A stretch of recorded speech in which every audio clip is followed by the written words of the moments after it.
Greetings, I am Samael the Reaper, and you're listening to the Dragon Between podcast, a 5th edition Dungeons & Dragons campaign set in the Eberron pulp fantasy setting by Keith Baker. New episodes are recorded every Sunday and released on the following week.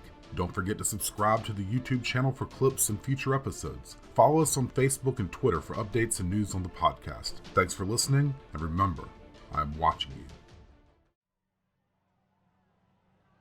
Far below the high towers of Sharn, tucked away from the prying eyes of the Citadel, lies the city of Kyber's Gate.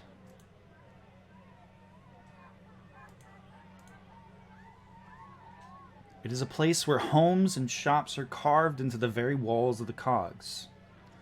A crisscross maze of passages that stretches all the way from ash black to black bones. The air is filled with a miasma, a stench of smoke and garbage, and spindly creatures move from shadow to shadow. A group of ogres stagger out of a tavern, threatening any who get too close to them. The massive double doors open and reveal a loud rabble of various races. Raucous laughter and cheering fills the establishment, barely drowning out the sound of wet smacking as two combatants square off barehanded in a sandpit at the center of the establishment. A large ogre picks up his hairy gladiator opponent and slams him into the sand, placing one meaty foot on his opponent's chest and ending the fight. The crowd immediately erupts into a thunderous cheer. Welcome to Shamukaar. Within the den of the tavern known as Shamukaar, a quartet of individuals are seated at a table, staring out into the menagerie of individuals seated within the establishment. Shifty eyes, beady eyes stare at you from dark corners within the tavern. Massive gelatinous cubes shift and sway and move slowly across the floor, seeming to clean up the debris and detritus that is dumped from the individuals seated within the tavern.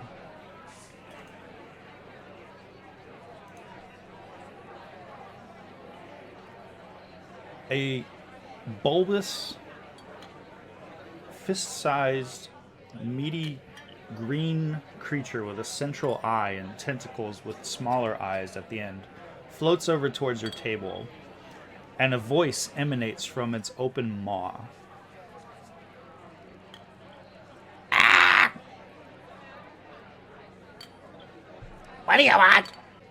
The bulbous creature stares out, shifting its eyes to each of you.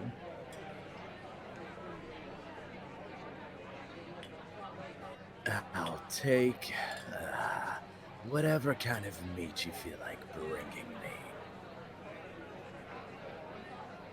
And as you speak, Alistair, why don't you go ahead and describe yourself? Sitting in the shadows is a cloaked figure wearing nothing but black.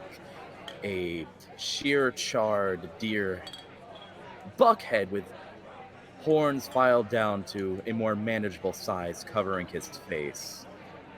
And through the eyes hole are beating red eyes, and as he leans forward from the shadows, they simmer down to a nice light yellow now that he's out of the shadows. And the bulbous creature now looks at you and now shifts its gaze to a small, diminutive goblin. And Twinkle, why don't you give us a description of your character? I'm a small goblin that likes to eat everything. And my mouth is way too big for my head. My eyes are teeny tiny. And she looks funny.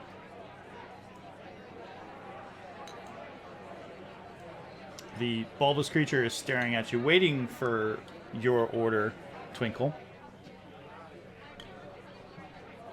What kind of food do you the diminutive beholderkin creature says, Well, what do you want? I've got a lot of things. Do You you want- have rats? Not mice. Small. I want rats. You got rats. You want rats? I suggest you go outside and find one yourself. They're all over the city.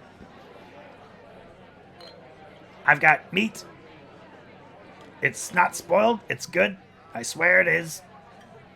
I've also got big old hunks of cheese and bread, if that's your thing. I want meat. Thank you. Okay. How much meat do you want? You want a platter or you just want a big old hunk? The big one. Okay, right away. and then Thanks. shifting its eyes now to the Warforged that is seated at the table. Scorch, why don't you describe your character? Alright. You see, looking at the front, his heavy plated metal that covered his body is all tarnished. Any wood that was accompanying him has all been charred. If you got to look at him from behind, you'd see that his armor is relatively new. It looks like that he has taken care of his armor rather fiercely. And when he speaks, his voice is a bit gravelly, as if he still has a bit of dirt in it. He says, I'll just have a bread and a cup of ale. Okay, right away. And then finally, the Beholderkin looks towards the very wide and tall lizard man who's sitting at the table with you. And what about you, handsome?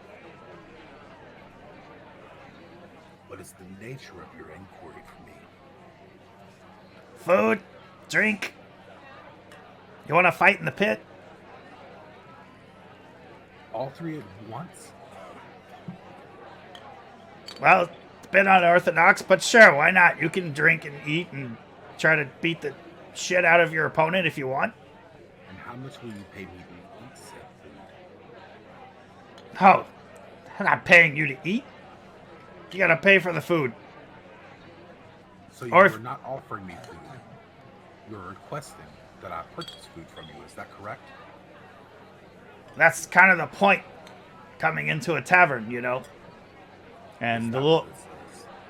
the little bulbous meat, its central eye now kind of furrows its brow above its eye, and it glances back and forth between the other three seated at your table and looks back to you and says, I mean, if you don't have any money, I guess we can work something out if you decide you want to fight in the pit. I'm going to lean in very close to him and ask him what exactly is on the menu. Well, depends on what you want to spend. As I said to the little one, there's bread, there's cheese. I got big old hunks of meat. What about the pit? Do I get to eat what I fight? There's no killing. But you do get winnings if you happen to defeat the champion of Shamukaar, Chongo. and as it says that, the little Beholderkin shifts its body, rotates about 45 degrees, and looks out towards the middle of the sandpit. And leaning up against the sandpit, the railing, there is a large ogre with crisscross of scar tissue on its body.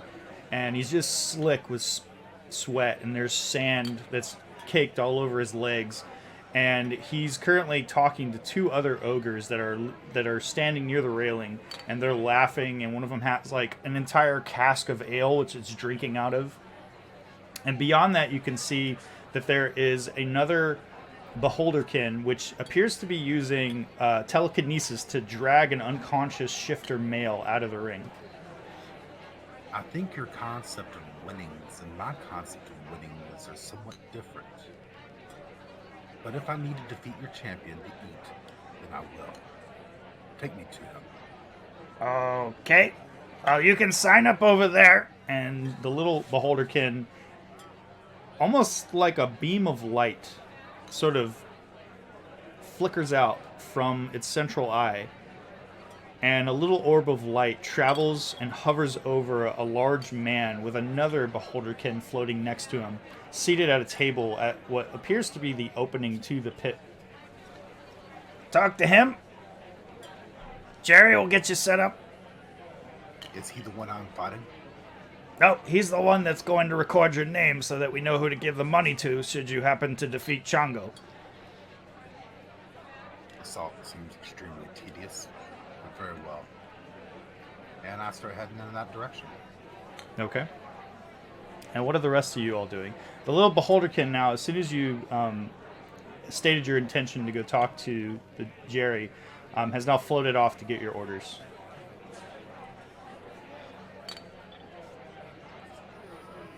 Alistair simply leans back, his eyes now glowing red as he leans towards the shadows again, and he waits for his food.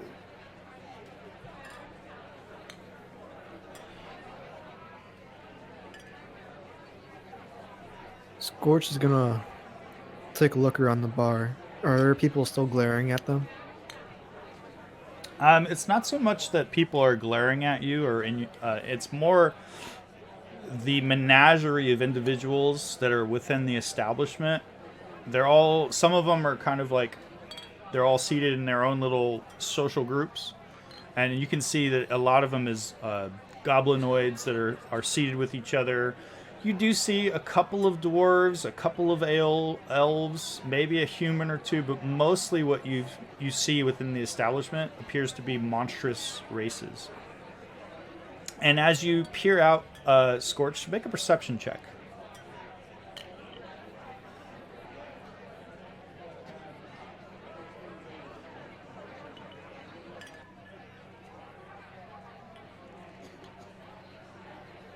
Okay. Don't notice anything of particular note. There's, again, many different monstrous races of many different sizes, all seated throughout the establishment. Many of those little beholderkin creatures are floating around and stopping at tables and then hovering and talking and then flying off.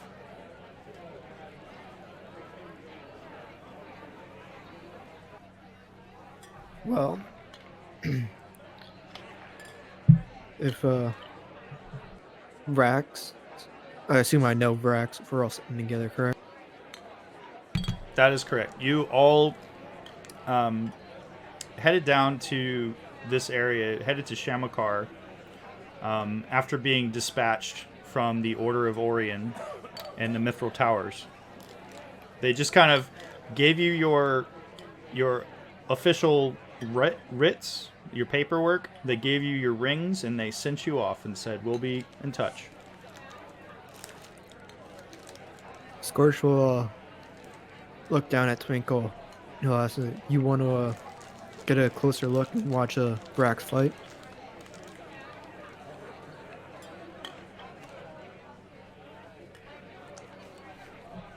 Sure.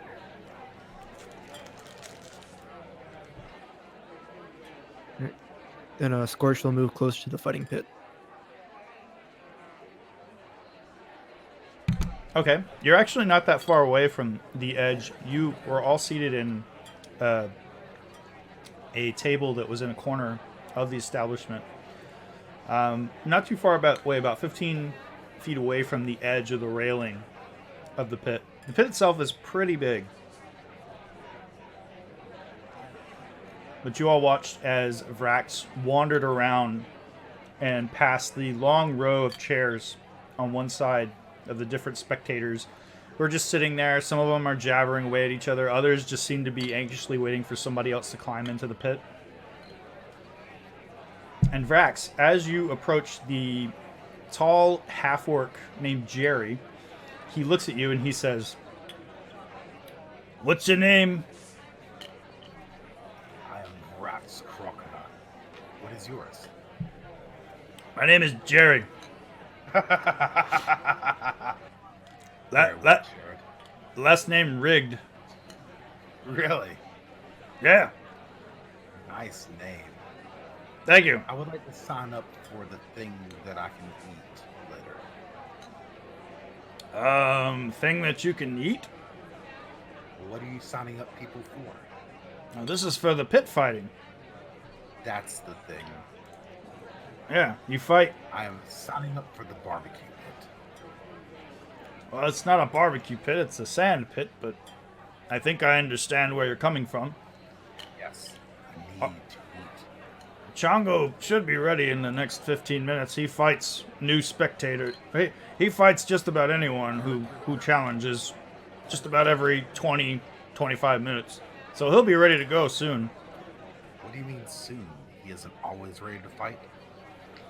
Well, right now he's probably eating something or someone or drinking some ale before the next match. Has he ever considered drinking someone? I don't know, but maybe if you get to know him, maybe you can ask him yourself. Very well. Maybe we could share somebody. And Jerry is now sort of giving you a bit of a side eye, and he opens up a ledger in front of you, and he says, right there, make your mark. And you can see that on the ledger there are many, many names. And next to each one of the names is a drop of blood. It almost seems like someone has bled onto the paper and then smushed their thumb into it. Do you want me to leave my name exactly like that? Please. This is to keep everything legal. We have to have a little bit of your essence, if you will. And he points to a little device that sits on the table in front of him, and it has a sharp little pin sticking out of the top of it. Stick your finger on that. Doesn't matter which one. Nope. Your thumb, index finger, your middle finger, and he is gesturing, and he's making like a thumbs up, a pointer finger, and then a middle finger. Rax is still staring at him, emotionless, not understanding at all. But he takes his finger, pats it, puts his thumbprint down there, writes his name, and then licks the page where the rest of the blood is. And then looks at him and says, I think I did it right. And he looks at you, and he just sort of like, it's like, okay. And he pulls the ledger back. He goes, have a good match. You're welcome to go into the ring if you need to warm up. And he closes the ledger. And as you are getting ready to walk into the sandpit, you can see where the wooden floor there is. It literally looks like they've dropped the floor a little bit, and it's just soft sand mixed with coarse sand, and you can see blood stains in the sand and patches here and there. Most of it seems to be raked over, except for the spot where the last combatant fell, and there are little gazers. The little beholderkin, which are floating above it, 2 of them, and they have what appears to be metal rakes, and each one of them is telekinetically pulling the rakes through the sand to clean out the blood splotches. And as you head into the pit, you see 2 large ogres who are leaning over the rail, and they say, one of them looks to the other and just says, "Oh, look at that, another one." Oh, Grok, look at that. This one thinks he's tough, thinks he could take on our brother Chongo. Little lizard, Chongo gonna make you into a belt.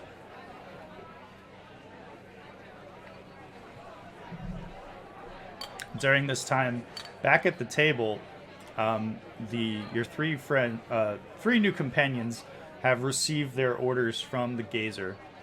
And the gazer looks at each of them and says, you can set it up later. I'll be back if you need anything else. And it begins to bob and move away to another table. Alistair leans forward and picks the meat up off his plate, and then retreats back to the shadow and puts his head almost straight up and just drops down the meat almost immediately down his throat, swallowing it whole. I would never understand what it is with you. And fighting, it's not even over territory.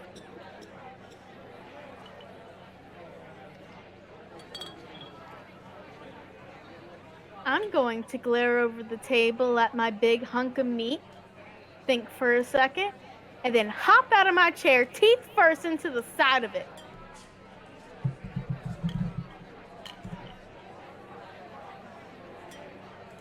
And Scorch will just take his bread and his ale and just hold on to it. Okay. So a few. Do you think he'll win, or do you think he'll get beat up?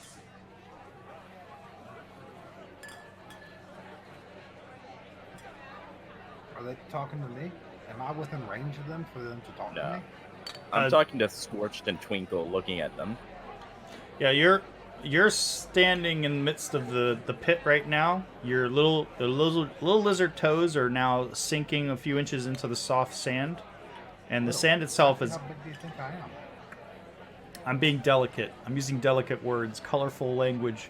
Okay, your big honking toes with talons on the end of them are flicking Yeah. bits of sand as you're standing there, your tail swishing behind you. And you can see now that at the very edge of the pit where the other two ogres that were talking loudly towards you, there's a third ogre, the one with the scarred chest, who now turns around, looks at you, and just sort of hawks and spits a large wad of phlegm into the sand. And then he points to you, and then he brings his thumb up to his throat, and he drags a line across his throat. And then he makes a thumbs down motion. I'm not sure what that means, but I will make sure to return the gesture after I'm done eating your brother. And there is a sound overhead. And Vax, as you look up, you see some sort of creature, a winged creature, almost looks like a very feminine, lithe creature, which is flying around. And it comes to a stop above, and you hear it now, its voice amplified.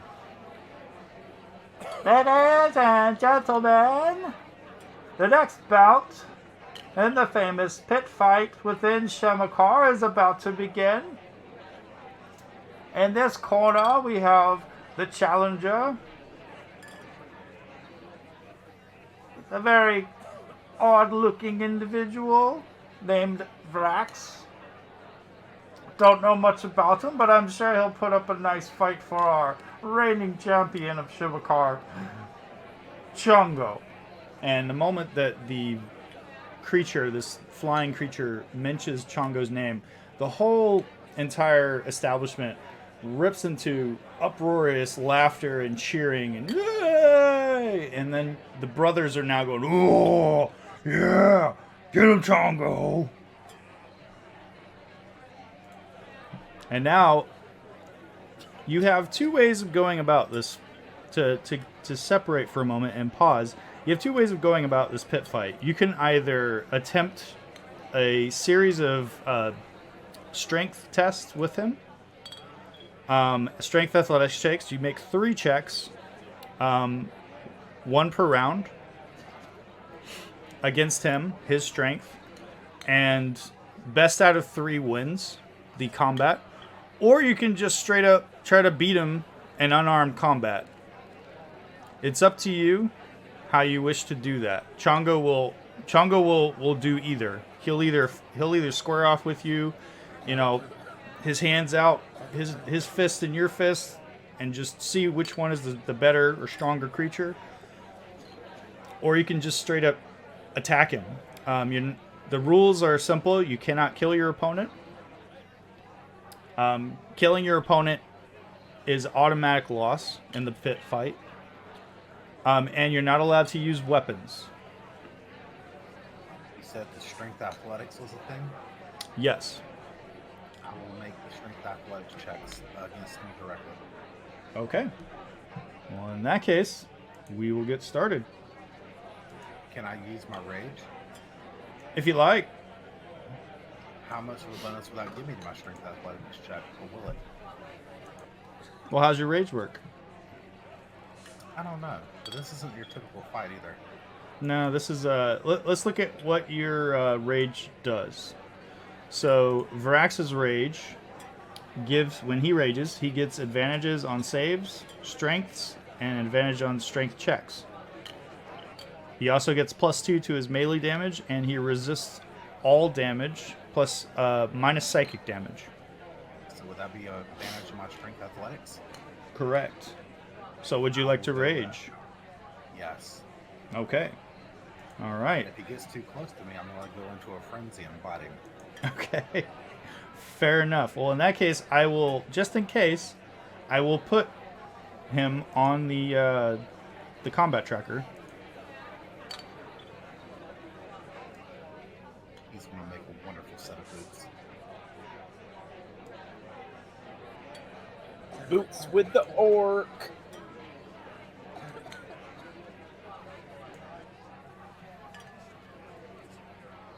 All right, and then I will now share a map with all of you. As your 3 companions, traveling companions, now watch as you stride up towards the massive ogre.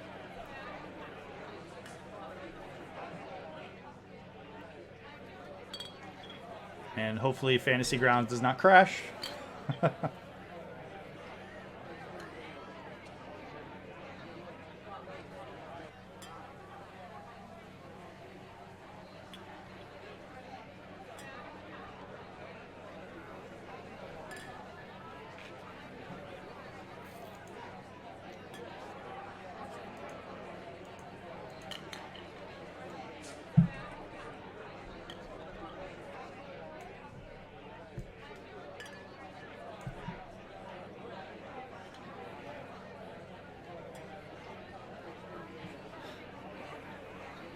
And to set the mood, I will play some music.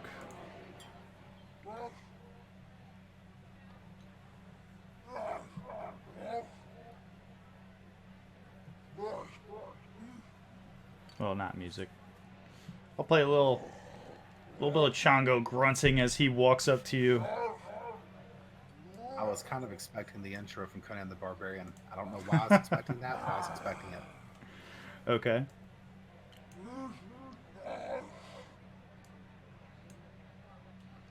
All right. Vrax, why don't you go ahead and roll initiative for me? We'll see which one of you goes first.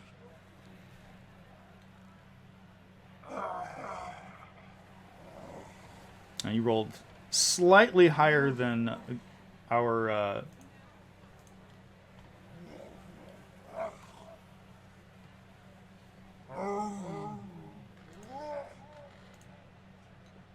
All right. And you said you wish to rage, correct?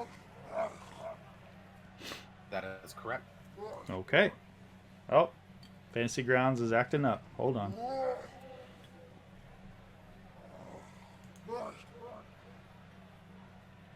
Yeah, I'm just like imagining this ogre who is like doing Hulk Hogan flexes in front of you.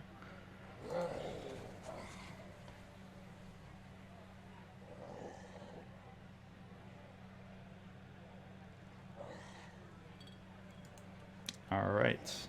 I will activate your rage. That'll give you all the necessary things. You shouldn't need to do anything on that. And as Chongo now walks up to you, he's squaring up. He's staring down at you, and he's holding his hands out, his outstretched, meaty fists to meet your hands.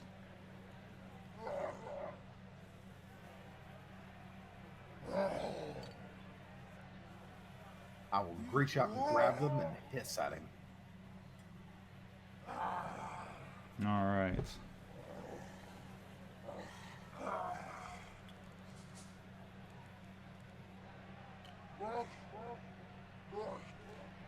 So, if you like, go ahead and roll a strength athletics check for me. Double 15. Interesting.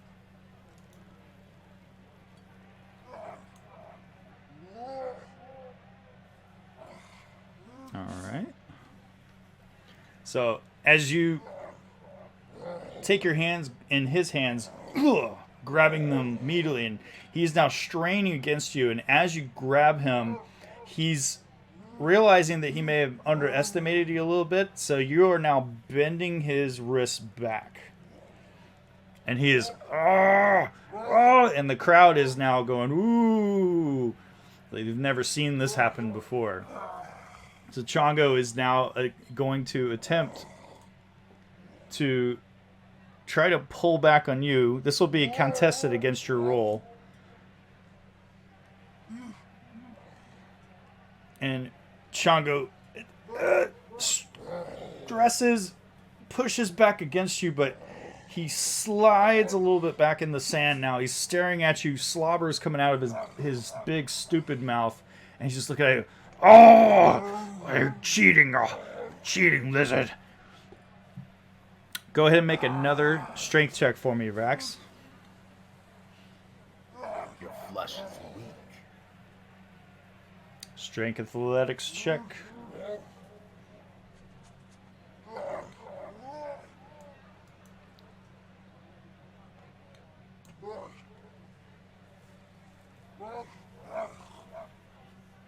And unfortunately, this time the Chongo now looks like he is trying his hardest to push you back, and his massive biceps are now bulging as he is starting to huff and puff and push you back, and you start to move back a few inches in the sand. The crowd is now going, ooh, get him, Chongo! Oh!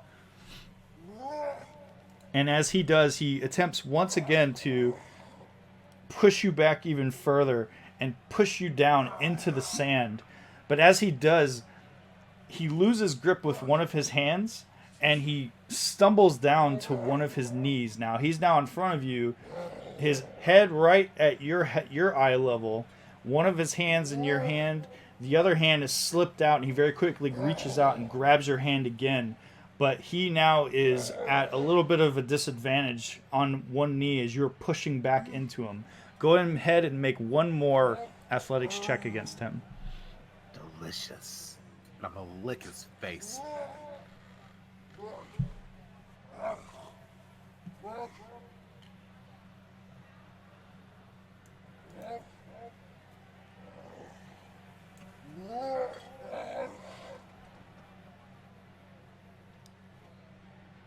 Ooh. He is starting to rise up from the sand back onto two legs, staring you in the eye with bloody murder now. And as he stares at you, he suddenly attempts to hit you. And you just manage to slip back as his massive, meaty forehead attempts to hit you in the face. And he yells out, "No fair! Chongo no lose fight! Boys, get him!" And as he says that, Chongo's brothers leap over the rail and begin storming towards you with weapons drawn. At this point, Alistair is going to fly up into the air, his wings blowing his coat, and he's going to fly into the ring next to his friend with his quarterstaff drawn. Okay, well, you're going to need to roll initiative for me first to see if you can actually do that before they can act. Do I have a chance to bite him on the face? I would say yes, you would be able to bite him if you like. Very well.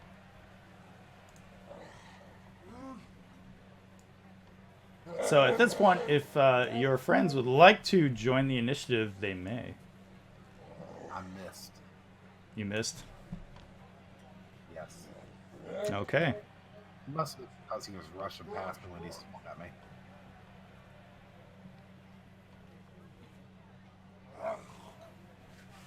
And as he says that now, Chongo is now looking back at his brothers, and he's saying, "Get him! Get him!"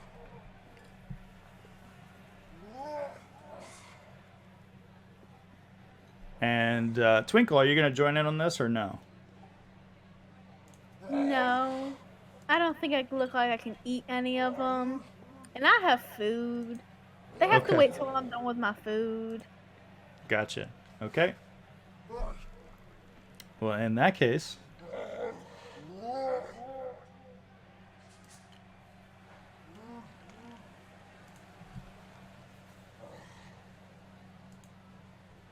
we will go on to the official round start. Vrax, it is your turn. Chongo is in your face, and it looks like he's getting ready to punch you in the face. I'm gonna pull out all my weapons. Okay. And my rage. Let's see, how does that affect my fighting again? Your rage gives you advantage on saves for strength check or strength saves, strength checks. Your damage goes up +2 for melee attacks, and you're resistant to all damage except for psychic. You've already got the effect applied to me, though. I do.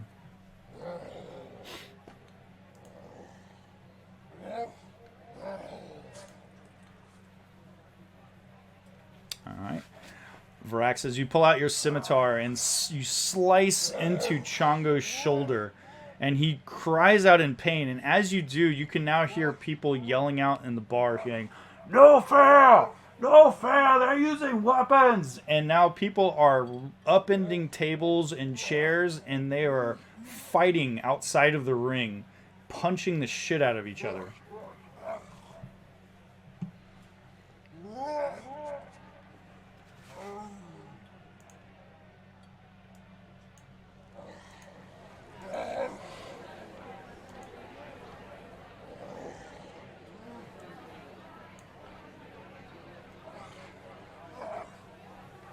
Alright, I hit him again.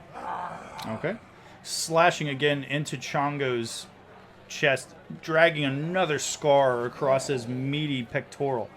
And now he is looking at you, recoiling, and just went, "Ow!" And now I'm gonna go into a frenzy. Okay.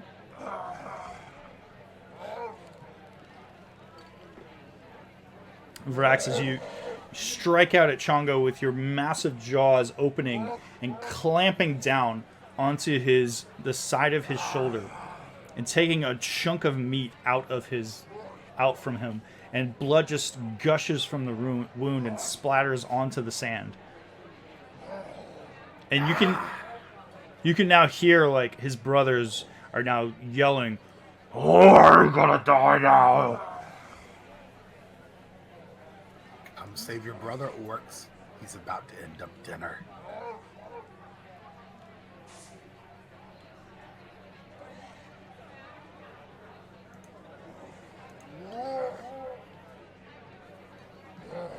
And I went in my turn. Okay. Chongo's turn. He is going to reach down into the sand, and underneath the sand, you watch as he pulls a great club from underneath the sand, and he mightily swings it at you. He goes, "Oh, you die now!" Oh. And it just manages to whiff past you and impact into the sand, and the sand goes poof. This big cloud of sand now cascades up into the air, and you can hear now the sound of those little lithe flying creatures. There's now more of them, and they are flying around above you in figure eights, and they're yelling out, "Get Kandor! Get Kandor here now! There's a fight going on! This isn't official!" And Scorched, it is your turn. You are watching as these two massive ogres have leapt over the railing and seem to be going towards your friend with weapons drawn. Scorch will let out a graveled sigh, and he will sit down his bread and nail that he has yet to take a bite or a drink out of. And he will get out from his chair, and he'll walk on over to the end of the ring. Okay.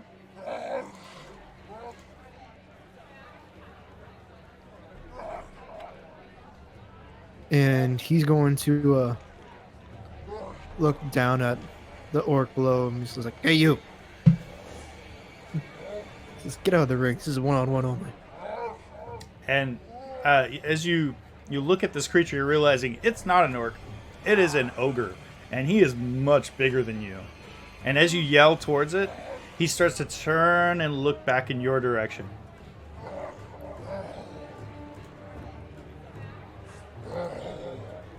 Yeah. Get back up, Ron. Get back up here. You're not too scary. And he's gonna hold his action to see what the ogre does. Okay. In that case, Twinkle, it is your turn. What would you like to do? Would you like to continue to eat your meat and watch this going down? All of the people now in this place are either cheering, jeering, or yelling, or trying to punch the person next to them. Glasses flying, tankards of ale are being spilt and tossed onto the ground, and it's just a scene of chaos. As you watch, your lizard friend is now fighting a large ogre in the middle of the sand pit, and two other large ogres are looking like they're getting ready to attack him. I would like to try to sneak closer to one of the bad guys. Okay, well in that case, make a stealth check for me.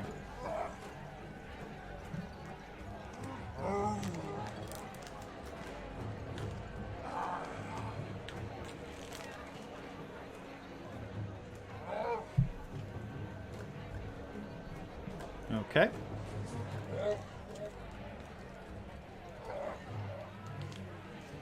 As you slip off of your stool, you can go ahead and indicate where you'd like to move on the map.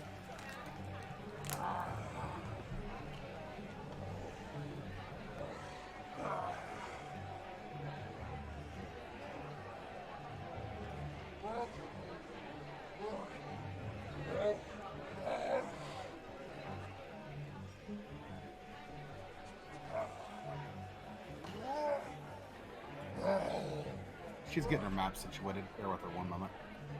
No worries. You can hold your action if you want, and we can move on.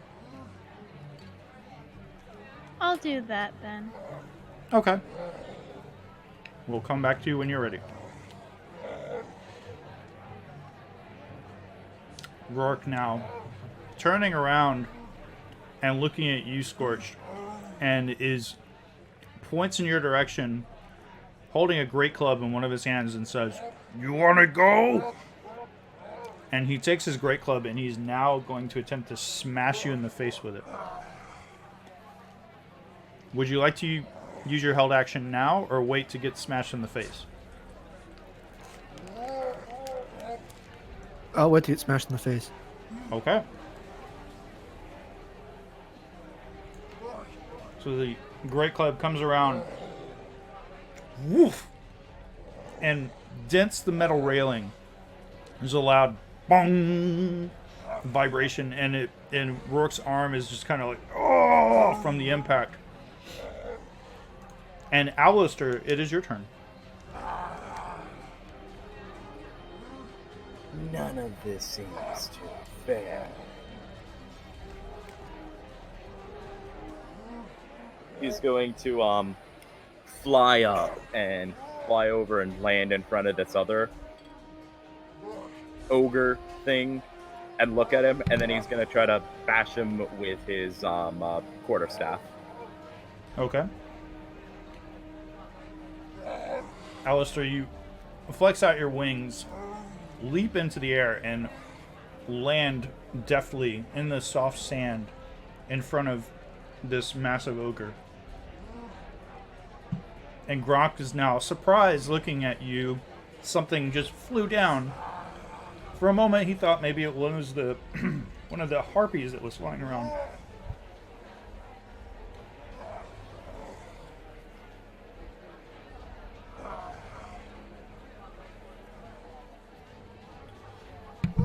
And that is definitely a hit as you swing mightily with your quarterstaff and bash the creature in the side of its face. I am now going to use a key point for my bonus action to do 2 unarmed strikes for flurry of blows.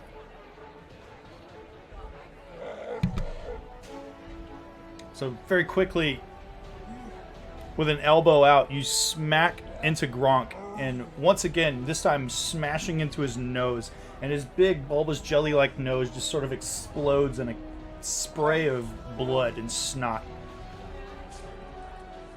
And then once again, you smash into him again, this time with an outstretched fist, uppercutting him. And one of his teeth flies out from his mouth as he spits a wad of blood. And he goes, "Oh!" And as way of the open palm, I'm going to select that he can't take a reaction until my next turn. Okay. Twinkle, would That'll you like end to my turn. Twinkle, would you like to do something now, or would you like to wait? I'd like to do something now. Okay, go for it.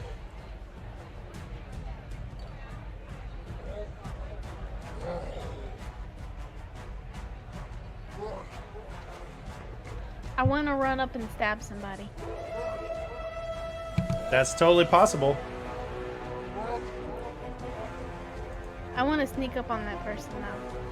Okay, well, you've already rolled your stealth. So we'll take the stealth roll that you already rolled. I believe you rolled an 18, if I'm not mistaken. Yep. So you can go ahead and indicate on the map where you'd like to move Twinkle. Gronk is now backed up against you, does not see you, and you are technically flanking him at this point. So you have advantage on the attack, plus your sneak attack bonus.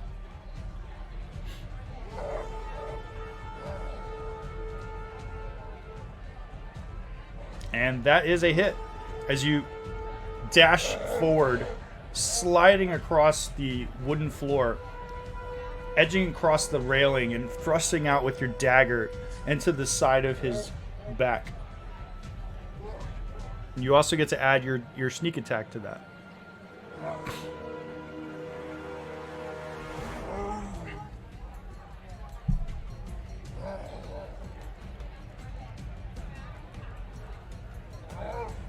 She doesn't have her sneak attack damage up here yet. Hold on. Okay. Well, let's see. For your level, you get an extra d6 of damage.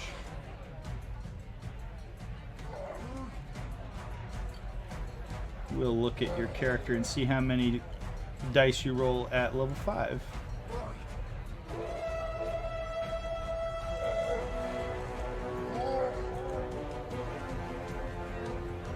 Let's see. Rogue level 5. You get to roll an extra 3d6 sneak attack. So go ahead and roll 3d6, and that's how much more damage I will apply for you.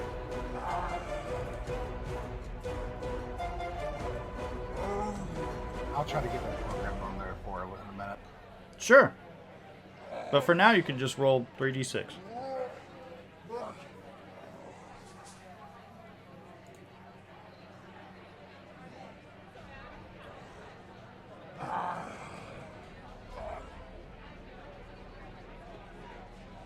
Nice. I'll go ahead and manually add that to Gronk as you stab and slash into the back of Gronk. You hear him go, "Ow!" as you cut a huge gash in the back of his flabby fat rolls on the back.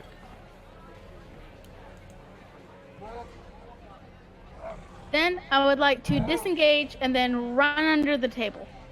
Okay, so you're taking a hide action or Okay. disengage.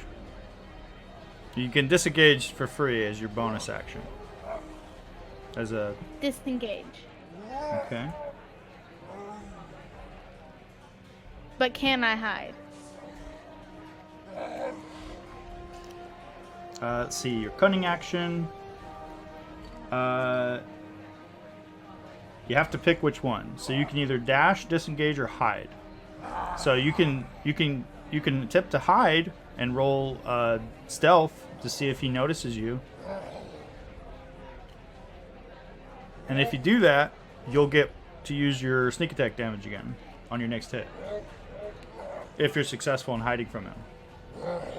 I will do that then. Okay. So you can go ahead and roll a stealth check now to see how well you're able to do that. Okay. I will. Noted. Gronk now, yelling out in pain, is going to attempt to hit this birdman that's in front of him. And he takes his meaty fist, arcs out, and attempts to punch you in the face, Alistair. And this fist, larger than your head, woof, just manages to woof over you as you just duck under his arm.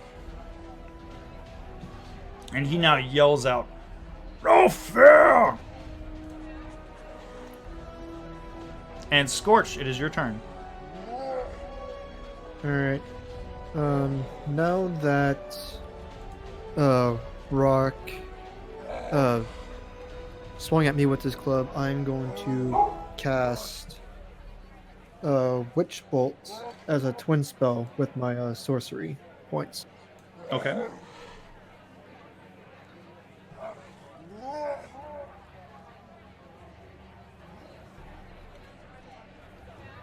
That definitely hits, Scorch, as your construct mechanical hands begin to form this ball of energy, and then you cast it into the face of Rourke.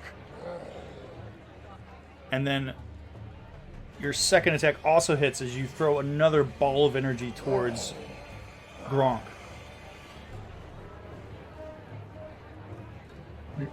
And that'll be my turn. Okay. Twinkle, is your turn again.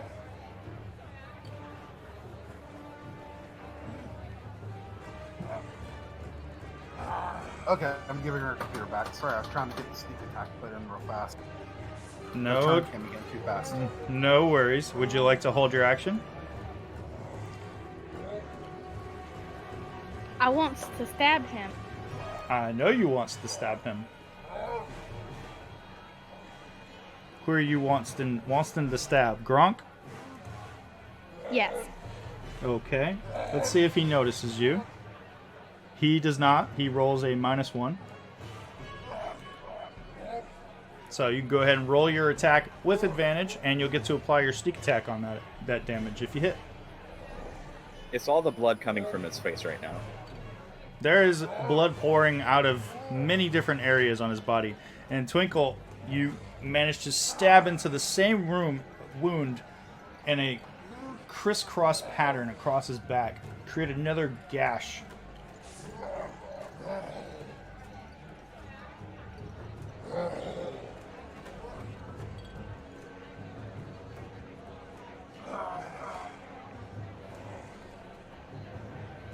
And you can just go ahead and roll your 3d6. There we go. I'll go ahead and apply that to him. And he's looking pretty bad right now. He is stumbling. He's looking like he's about to fall over. Now I would like to hide. Okay. We'll say you're hiding. You can roll your stealth if you like.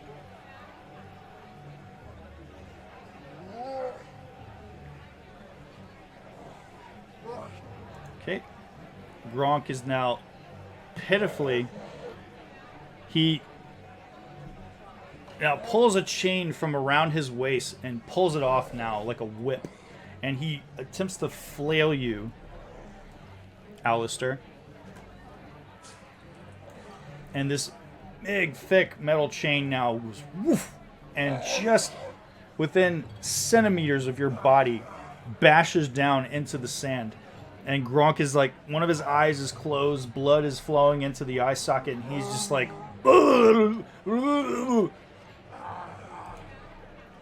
And his brother now is going to attempt to use his great club again on Scorched.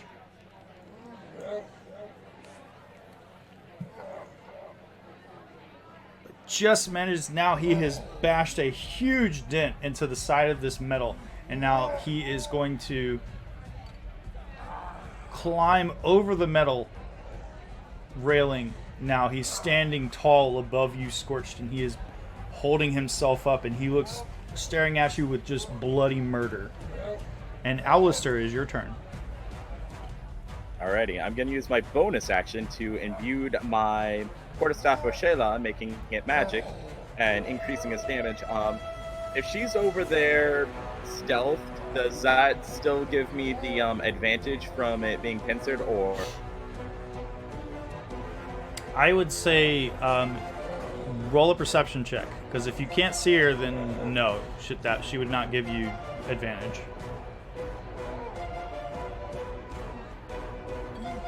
No, unfortunately, actually no. You actually see her, because she rolled a 14 on her stealth. So you just see this diminutive little goblin holding up her dagger and looking like she's getting ready to just go ham on this ogre. So you can go ahead. I likes ham. That is a hit. As you whack it with your shillelagh quarterstaff, and you just cave his big dumb head in, and he just sort of goes, "Oh!" and then flops over, boosh, into the sand. You know how it is to be cheated out of a victory. And I end my turn. Okay. Vrax, Chongo is looking at you, staring. He's looking hurt, and he looks like he's going to get ready to try and bash you in the face with his great club. He missed the first time, but he is redoubling his efforts.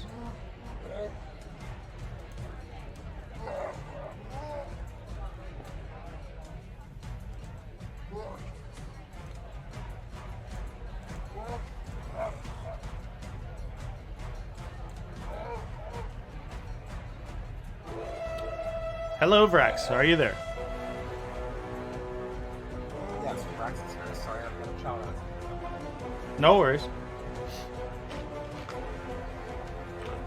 Apologize for that.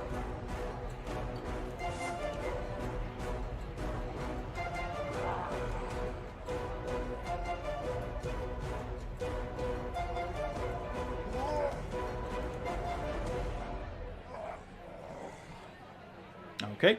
You're slashing him with your... in quick succession, 2 hits on Chongo with your scimitar. Slashing into his body, Yet. creating a crisscross X pattern as blood splatters out from the wounds onto your body and onto your blade. Chongo, looking really hurt at this point now, is going to, if you don't have anything else that you'd like to do, he's going to attempt to hit you back with his great club. Drop your club and yield, and I'll let you live. You have one brother left. Make an intimidation check or persuasion. Actually, that would be more of an intimidation, I think. Chongo looks at you and says, Chongo no lose. Your friends kill my brother. You all die now. We'll kill you too. Bring it. and Chongo now takes his great club with both arms, mightily pulls them back, and then overhand attempts to smash you,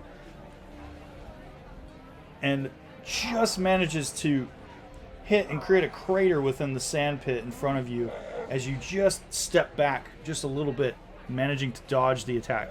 And he's now howling, just completely beyond just bestial now. He's not forming words. And on Rourke's turn, Rourke is going to now attempt to bash his great club into Scorch once again. He's failed the first two times he's attempted to attack Scorch. But this time, hopping over the railing, getting out of that soft sand, he just manages to connect, bounces you, Scorch, off of the metal railing, which is now dented, and smashes into your body. Scorch will cast shield. Okay. Whoops. Yeah, you gotta say that before I roll the damage. If you were on a roll, I didn't want to interrupt you. That's okay. So, your AC normally is? 21. Okay, so that should increase your AC to 26, which would mean that the damage would not connect. There is a brilliant arcane light a flash of light as the Great Club connects into this semi-transparent wall of energy that appears just as the Great Club attempted to connect with you. And Twinkle, it is your turn. All right. Twinkle, as you look up, you see now there are several of these flying feminine creatures now who are spread out, and they seem to be all flooding their wings at once and yelling in unison to all the patrons within the bar.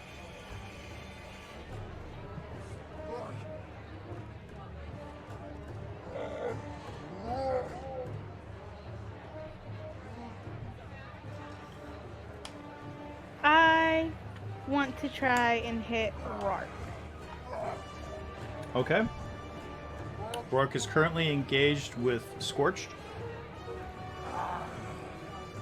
And you were hiding last turn, so you can move if you like, if you wanted to attempt to stealthily move up to him and attack him with advantage. Yes. So we'll see if Rourke actually can see you.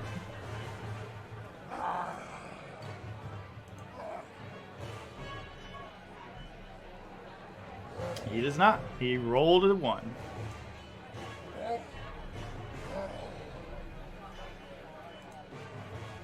I will move right there. Okay, so you're hopping over the railing and you're jumping down into the pit. Yes. Okay, it's about a 5-foot drop, which you do with no problem whatsoever. And as you run up now, you are right at calf height with him. You can see just inside the metal railing, you can see his big meaty leg as he's shifting and getting ready to try and hit Scorched again. I will try to stab him in the leg. Go for it.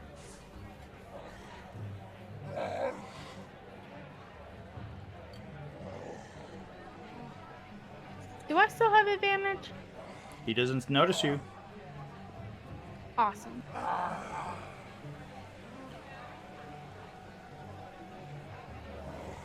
That is a critical hit.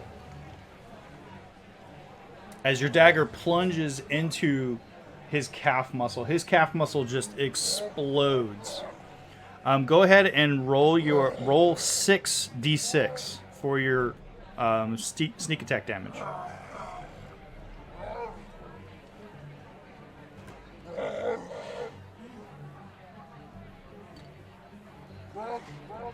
You did say 6, right? 66? 6d6. And I'll go ahead and manually add that to him.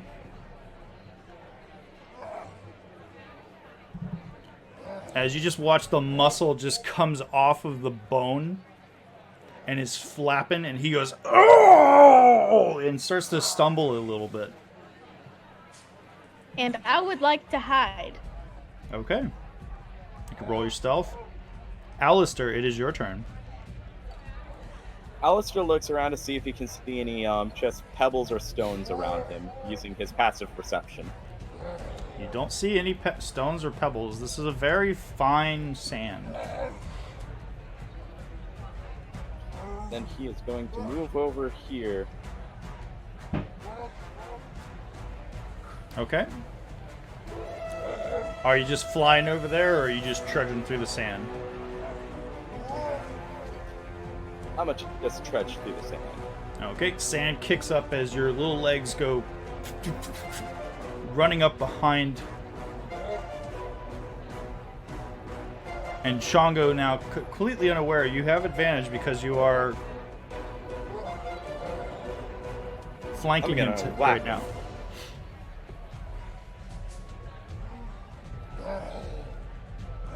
That is a hit.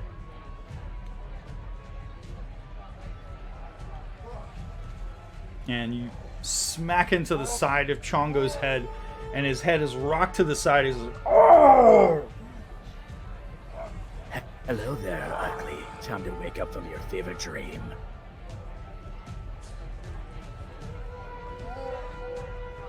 And Vrax, it is your turn. You just watched as your bird friend came rushing up behind Chongo and smacked him in the side of his head.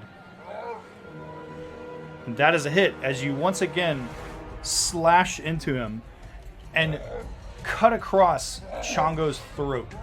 And blood begins gushing out as he reaches up helplessly to his throat, which is now open, and he falls to his knees in front of you, his look of shock on his face, and then falls forward, his blood staining the sand underneath him. I warned you, you big dumb brute.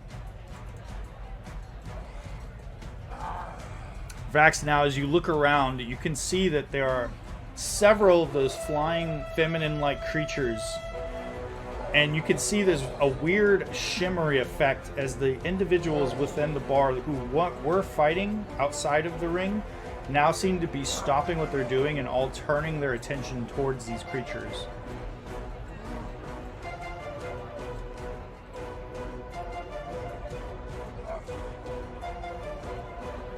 Vax, as you heft your javelin and toss it, arcing out and catching Rourke in the side of his leg, just above where the meaty flap of calf muscle is away from the bone now.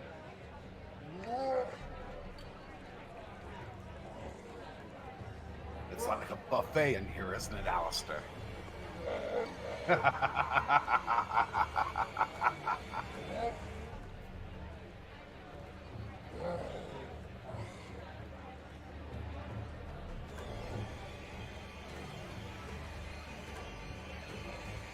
And Scorch, unless Vax, you have something else you'd like to do. Scorch, it is your turn.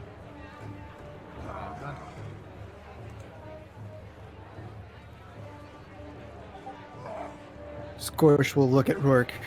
Says, 3 times you tried to hit me, 3 times you failed. Surrender now and you may be the last one to leave this place alive. Make a persuasion check with advantage. I would like to intimidate him instead. Oh, okay. Make an intimidation check with advantage. Because he's hurting, and he's looking around. His eyes are shifting. He's seeing his fallen brothers, and his leg is really hurting him. And he lets his great club slip onto the ground, and he's looking at you now and reaching down with his hand to the hurt calf. And as he does so, you hear a booming voice throughout the establishment saying, Throw that rabble out of the street now! and as he does so, you can now see the gazers, these beholderkin, using telekinesis to lift the bodies of Rourke and Chongo and Gronk up. And pitifully, you watch as this ogre, is blood dripping from his wounds over the sand, is now taken telekinetically out over the pit, through the double doors of the establishment, and chucked out into the street outside of the tavern.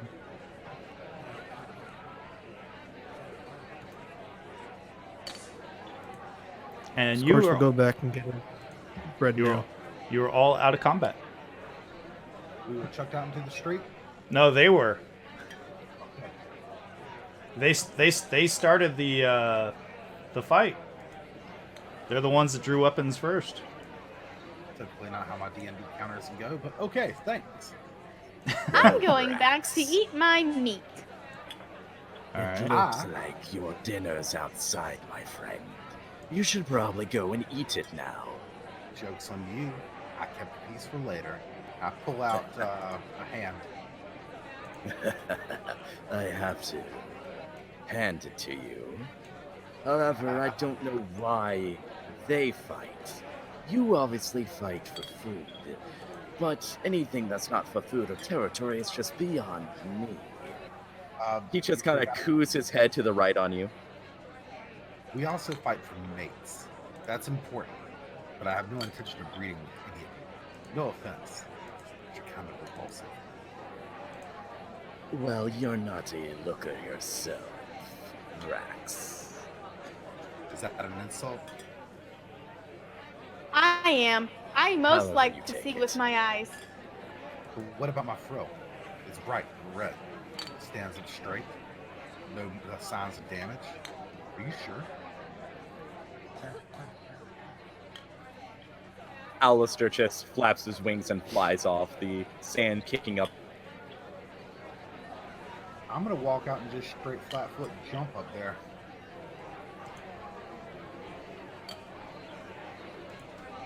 It's only 5 foot. Pretty sure I can do that.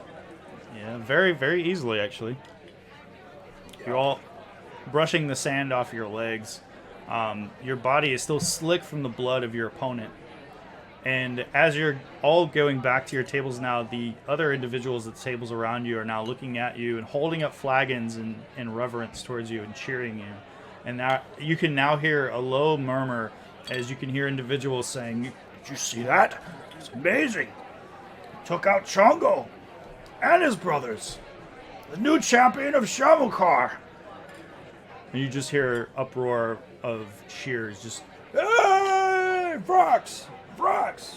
Vrox! Vrox! Vrox! Vrox! Where's Chonga's stuff at? Chongo, all he really seemed to have was a great club, and that went outside with him. Did I earn any gold for winning this? Well, yes, you did. And as you look around, you see now a tall man wearing a hood and some sort of spectacles. And he begins sort of striding towards your table. And as he does so, one of the winged feminine creatures now flaps down and lands on the metal railing. And he looks to you and he says, "So, you bested Chongo." Well, it wasn't that hard. It was kind of stupid. Indeed. My name is Kandor. I am the owner of this establishment. Nice place. It's the first time I've actually gone to an establishment where I could fight and then eat at the same time. Be that as it may, it appears I owe you some gold, my friend. And he pulls out a thick, very hefty looking sack, burlap sack, and he hands it to you. There you are, 200 gold. Thank you. Don't Thank spend don't spend it all in one place, my friend. And Let if me you ask how much Go would ahead. it cost me to buy everyone in this bar a drink right now? well, considering you bested Chongo and Chongo hasn't been bested in months since he entered the establishment, I would say that a round of drinks is in order. And as he says that last sentence, there is a uproar within the tavern as all of the individuals within the establishment are now holding up their tankards and yelling, "Yeah! Brox!" Drinks on Chongo. May he rest in a stupid, stupid place. And he says, "Well done, my friend. If you need anything at all, Shamukaar is open to all of you. Especially to you, the new champion of Shamukaar."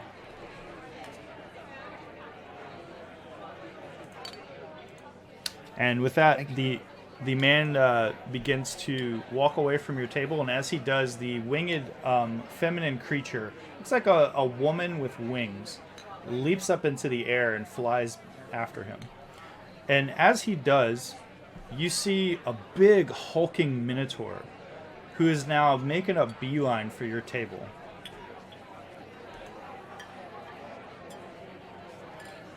A new challenger. And What does that taste like? I don't know. And as he gets closer to you, you can see that hefting in one hand, he has a massive axe over one shoulder. And he sets it down and he says to you all, "Oh, well met, my friends. Hopefully new friends. My name is Duncan. It was very nice to meet all of you.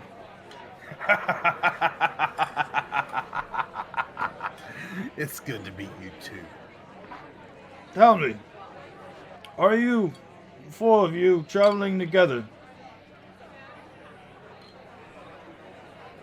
As a matter of fact, we are. Well, I have a proposition for you from my patron. You see, my patron is always looking for new talent and was observing you all and was very impressed with your abilities. I wanted to know if you were busy at this moment, you could perform a task for my patron. Does it involve gold? Quite a bit, actually. My patron will pay you all 900 gold galifars apiece upon delivering a shipment for him. What about food? If you're hungry, then I can arrange for some food. But it seems that you all appear to be pretty popular in this place. I imagine they'll have no problem with feeding you. I don't think you understand. We are insatiable. I can understand that. New food. I prefer it alive. Well, perhaps you will find new food in your travels. But if you're agreeable, I will explain to you what my patron wishes you to do. One moment. Scorched. What do you make of this? I think he's offering us work. Is this appropriate? Well, since that we don't appear to have any jobs right now, I think that is rather appropriate. We accept. Oh, I We do haven't even told you what the job is, but okay. You accept, right, guys?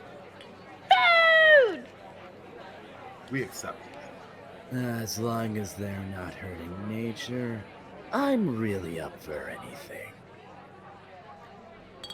My That's the nature. Duncan now looks to each of you, waiting to speak again.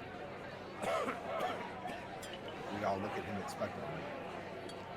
And he sits down at the table, his massive minotaur self barely fitting in the chair, and he kind of hunkers down and puts his hands in front of him. And he says, "My patron, the illustrious and magnificent Zesh, has need of a resourceful group of mercenaries such as yourselves. There's a shop nearby that's owned by a changeling artificer that calls himself Cask.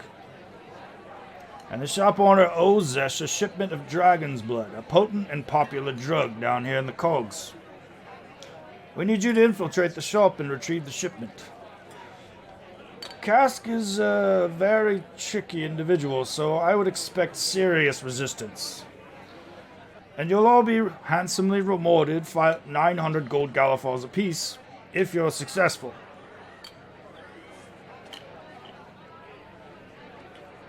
So where should we take this dragon's blood one more time?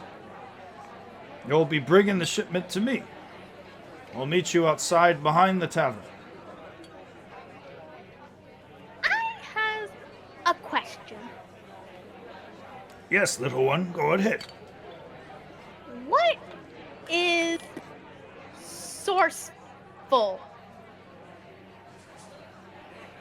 It is something that is full of source. We all know this.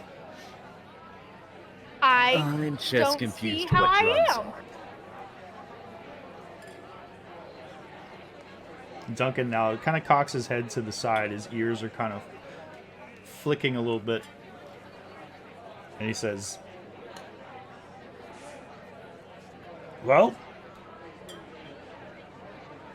if you accept, I can point out the wounded dragon for you." Did we not accept yet? We have been accepted. Yes. All right. Point him out to us. And as he turns and you look, he gestures out the windows just to the northeastern wall. And he says, "Down there, down that alley." And he gestures towards a narrow alley that seems to go off into the darkness. "At the end of the alley, you'll find a place called the Wounded Dragon. To my knowledge, there are no windows in this shop. So getting inside other than the main entrances will be difficult.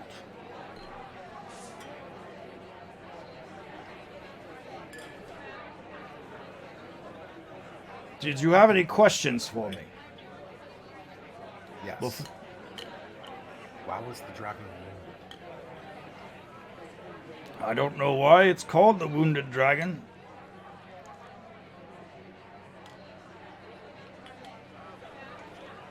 I have a question. What is this drug, and what are drugs for? Well, dragon's blood is some nasty stuff. Mostly it's used by folk who either come from dragon-marked houses to enhance their natural abilities, or sorcerers use the stuff to enhance themselves. It's illegal, and Cask is the only person that I know of that refines and distributes this stuff. Wait a second. I might be misunderstanding you here, but if I understand correctly, we are not going to an actual dragon, are we? No, you're going to an establishment that is called the Wooden Dragon. Suddenly this all seems a lot less exciting. Very well. So, we go to Hurt Dragon, speak to a person, and get blood? Don't worry. We'll explain it to her on the way. Duncan just sort of quizzically looks at all of you. Looks at you first, Twinkle, and then looks back to you, Vrax. And he says, well, if there's nothing else, I will be on my way. I will meet you again outside of the establishment. Should we say, for a resourceful group such as yourselves, let's say 3 hours from now. He said sourceful again. Yes. All right, and he pulls out a little cylindrical device from his pocket, looks at it, says, "See, it's 6 o'clock now. Why don't we meet behind the tavern at 9?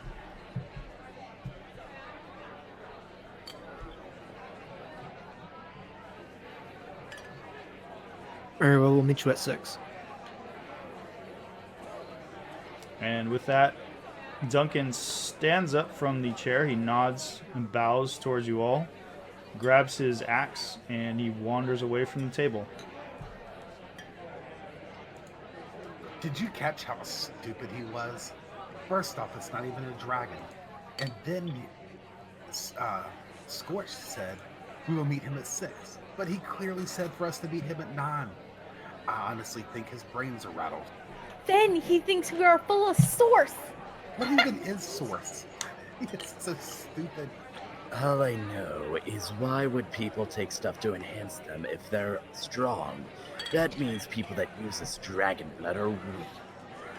That means we should take it to ourselves. Are you saying you're weak, Vrax? No, but I'm saying I could be super strong. I could eat it. It might be yummy. Or we could turn it in and get shiny gold. We could turn it in, get the shiny gold, and then eat the cow. Do you think he'll move if I hit him with my scimitar? No, Why would but you hit it? Eat it while it's alive. it will if you bite its butt.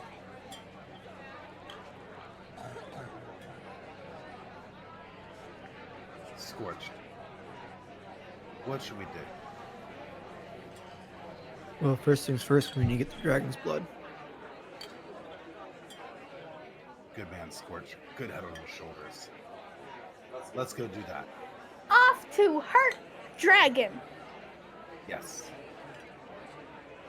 Scorch will give Twinkle his bread, since he's not eating it. Ooh! And the bread is now gone.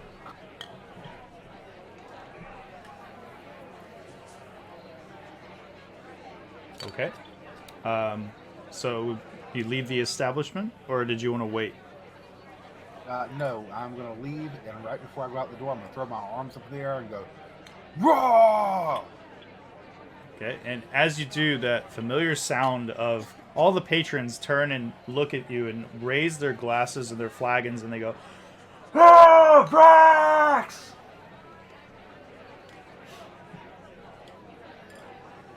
And with that, I'm on my way out the door. Go be awesome elsewhere. Okay. Scorch will follow Vrax out the door.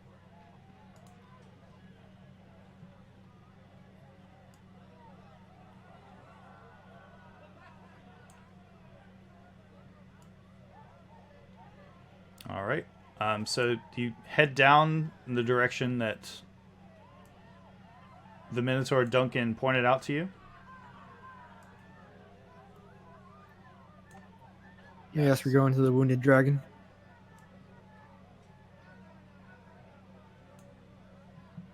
Well, in that case, I will share another map with you guys.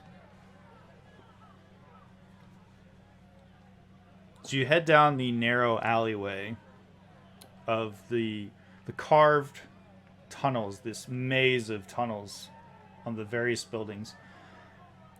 Not too far down this narrow passageway, you see a large building. And as you approach, you see an entrance, thick, heavy metal double doors with a couple of ever-bright lanterns, which are strategically placed on either side of the door. You can hear the din of folk within the city as they're wandering the streets.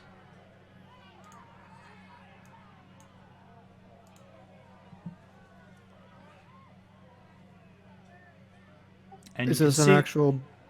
Is this an actual building or is this a shop? it seems to be a building. It is a shop. It's building, which is what a shop is. You see a small sign hanging above the door with a stylized dragon with an injured leg, and it looks like there is blood dripping from the sign continuously from this leg, from this stylized dragon on the sign. This sign is a sacrilegious thing. We should relieve these people of their products.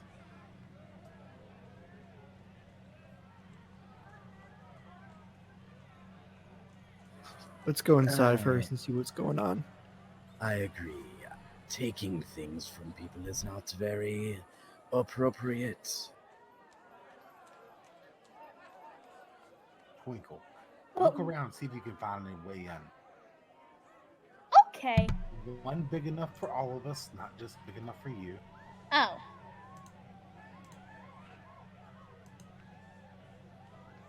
You would know by now, but whenever Scorch moves, he is not quiet at all. He is very loud. Clunkety plankety. Twinkle, don't make fun of Scorched. Why? People make fun of me. Yes, but they do that because they think you're adorable. They do it to him because they're jerks. I think he's adorable.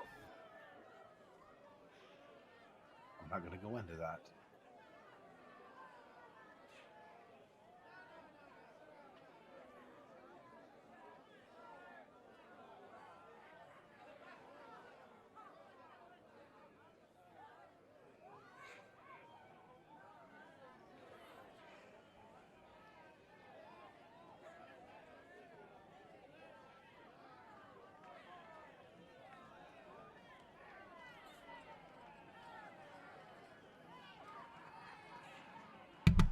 So, Twinkle, you wish to scout around? Yes. Yeah, we're both waiting for the map to pop up. Sure. Yeah, It's, Fantasy taking Grounds time is loading. taking a little time. Yep. Well, you have big maps and I have a small screen. Same, and I can't navigate, so every time there's a big map, I have to try my hardest to find where I'm at in screen size. Yeah, and every time I go to vertically resize anything, it disappears into the top of the screen and I have to find.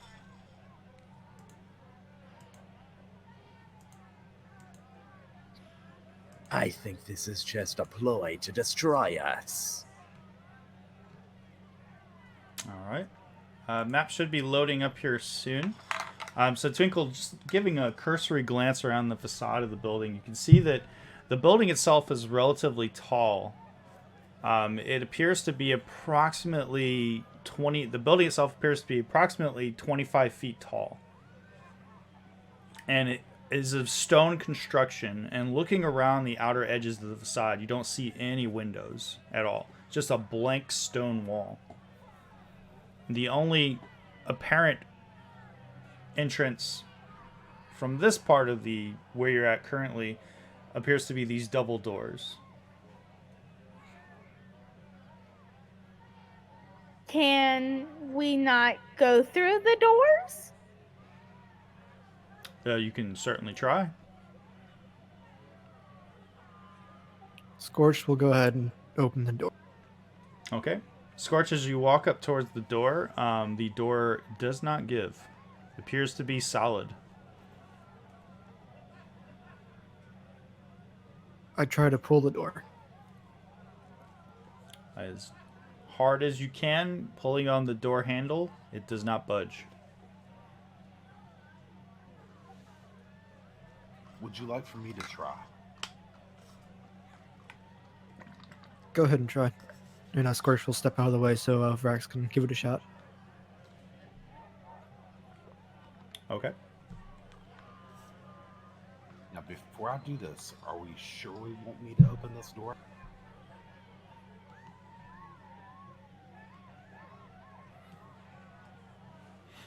Twinkle, before you guys do that, Twinkle, did you just wanted to check the whole building, or are you just checking where your friends are right now? I will check the whole building. Okay, so as your friends are checking into this door, you can head around the entire facade. So Vrax, go ahead. If whatever you wish to do to attempt to open this door, you can. I'm going to smash the door down. Go for it. Well, how would you like me to roll that? Just roll in a weapon attack.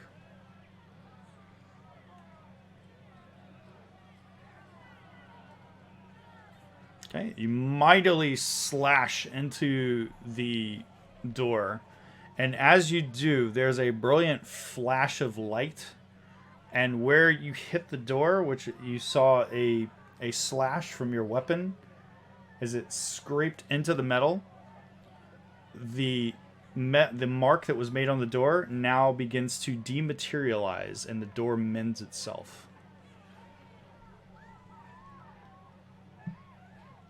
I think you should charge the door, Vrax. Think I should charge it? Get a good run and start. Twinkle, as your friends are still checking the door, you manage to walk around the whole facade, and as you get to the back, you see what appears to be another set of double doors. These appear to be made of wood, and it's almost like a bit of a loading area. There's another ever-bright lantern which is close to the doors, which is illuminating this area.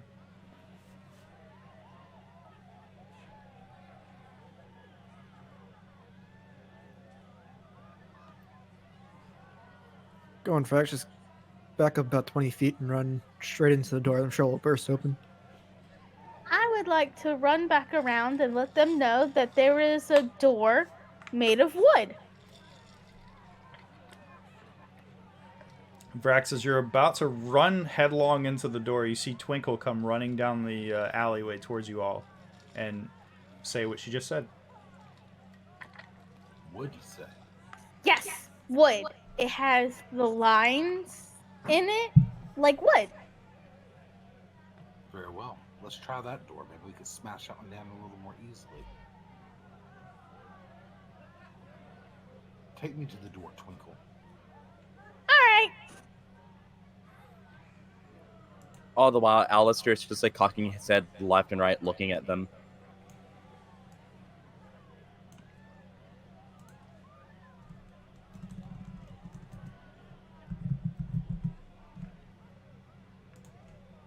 So are we all going to the second double doors? And on the map, you can see that in the upper right-hand corner of the map, you can see another set of doors. You can move your characters to those if you like. As you pass through the wall. I jumped. Okay. Yeah, with the climbed icons the going at the speed of walls. molasses, you're just kind of cutting corners.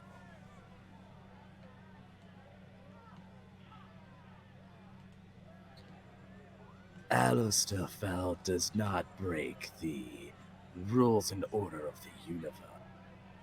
But you can fly. You really could have done that. Yes, but Alistair does not feel like breaking the space and time continuum. I do not know how big the building is. It could go up for a year. Well, how can you fly? It's I mean, 25 feet. Yeah, don't act like you didn't forget that you could fly. So, as you approach the door, you can see that the door does appear to be made of wood, as opposed to the other door, which was like a banded metal. And the door itself it's about the same width as the other doors. This appears to be some sort of loading area, like possibly freight is moved through this area. And as you get closer to the door, I need either Vrax or Alistair, whoever arrived at the door first, to make a perception check. Me, since I jumped. Okay.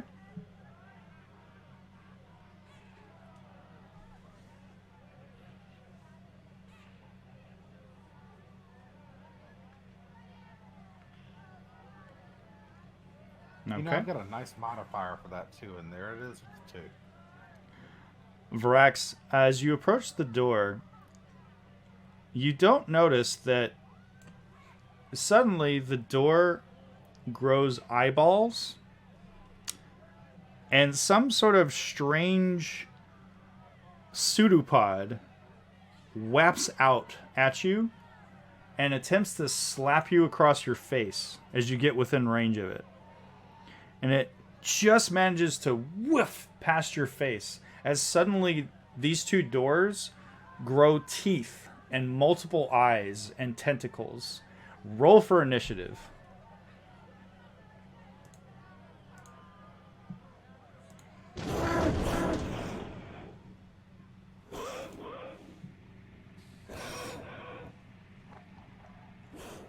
You know, I have a great initiative plus, but there it is with that one.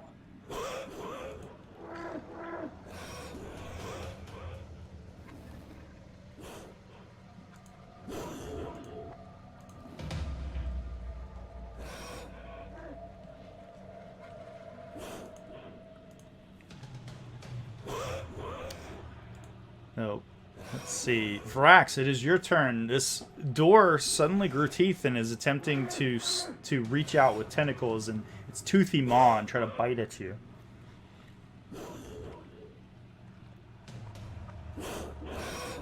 Let's see if we can put a stop to that.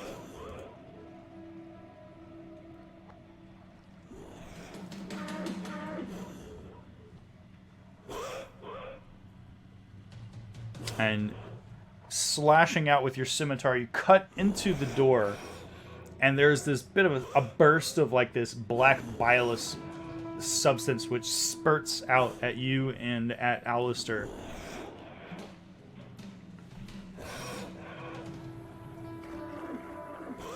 And I'm going to take a step back. Okay. You will take an opportunity attack from the creature as you attempt to break away from it. I'm prepared. All right.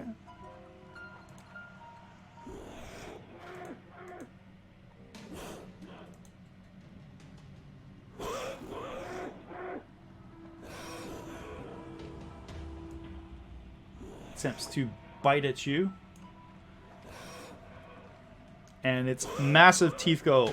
You just hear this audible crashing noise as its teeth clack together and you move away from it. And Twinkle, it's your turn. You just watched a door try to eat your friend. He doesn't like you. Twinkle, this is not wood. Ew.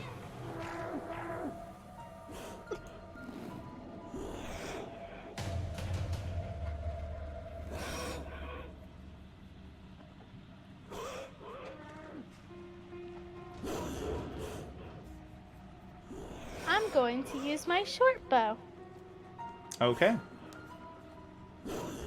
Twinkle, as you pull out your short bow and pull back after knocking an arrow, your arrow thunks into the door, and what you would think would be the sound of an arrow impacting wood is instead a sort of a fleshy, squelchy impact.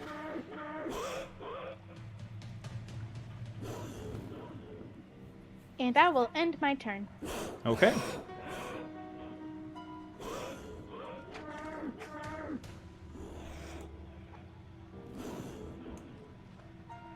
The creature now, the mimic is now reaching out to the closest thing to it, reaches out and grabs onto Alistair. And Alistair, you are currently grappled by it.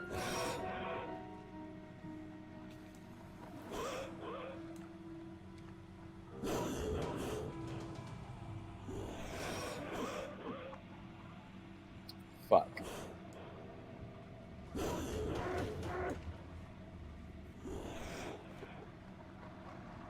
As just these thick, ropey tendrils just reach out and grab you and pull you towards its open mouth. And Scorch, it is your turn. You just watch a door reach out and grab Alistair, and it is now trying to pull him towards its mouth.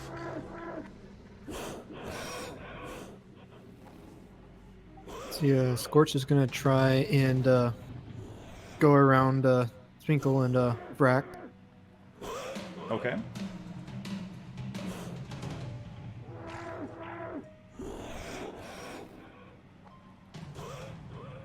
And he's gonna try and pull Alistair away from the mimic. Okay. As you pass by, unless you... Well, you'd be passing by the other door, so it would get an opportunity to attack as you walk by. Oh, that's fine. Okay. And suddenly there is a sound of clattering as this creature attempts to grab you.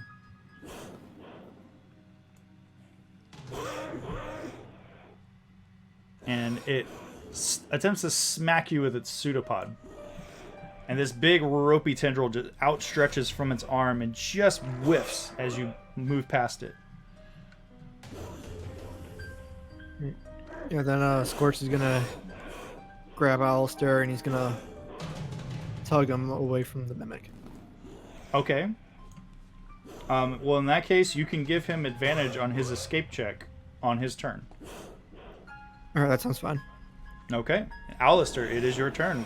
You can roll an escape check, which is a strength check, at advantage.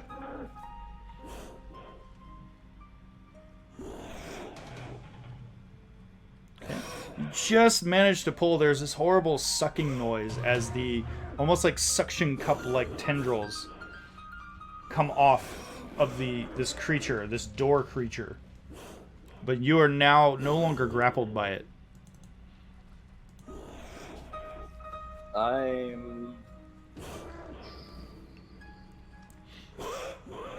am going to attack it with my corpse.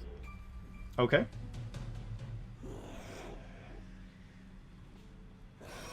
That is a hit. As you smack it with your quarterstaff, the door just kind of vibrates out a little bit from hitting it. I'll use my bonus action to do a additional unarmed strike. Okay. That is also a hit. As you strike it with your fist and your legs, kicking out at the creature. And I will move back and take that attack that's going to do it. Okay. Well, it already used its reaction, so you won't take an attack. Okay, sweet. I'm moving. Alistair does not need to be grabbed by pseudopods automatically again. Does that complete your turn? It does. Okay.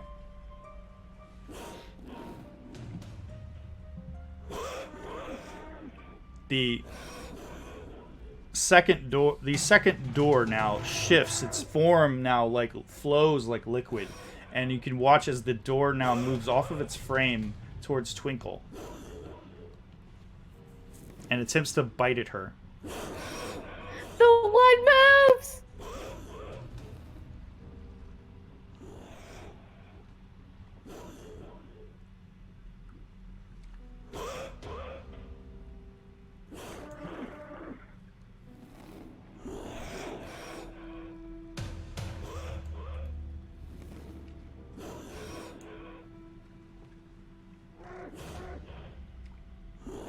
And you just hear the sound of the clattering teeth as it just manages to miss you as the mouth clashes together.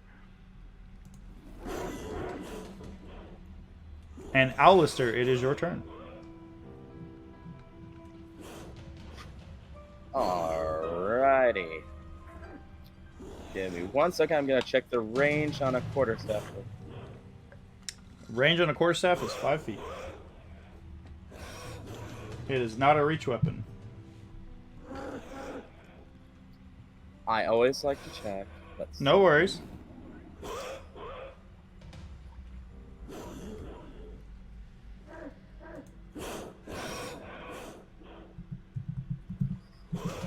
Is there any just rocks or rubble on the ground?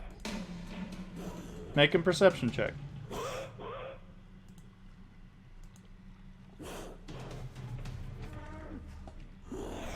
As you look around, you can see a little bit of rabble off to your right, about 15 feet away from you. A few stones cast aside and bits of rock falling, crumbling bits of the walls from the different buildings around you in this alleyway. Can you move me over to the closest pile? And I'm going to cast Magic Stone as a bonus action on them. And I am going to throw one of them at Mimic 2. Okay. How does that work? Is that an attack action? It is a ranged attack. I have it all as on my spell sheet here. I magically imbued 3 stones, and then I use that as a ranged attack. Okay.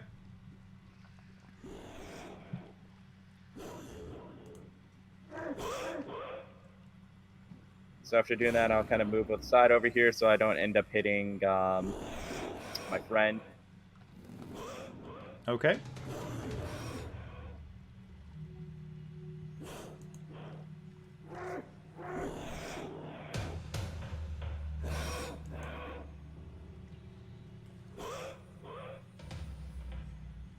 Unfortunately, your attack misses as the stone accelerates off of the ground towards the creature. It just manages to harmlessly fly past it and bounce against the wall. I'm not too good at throwing things yet.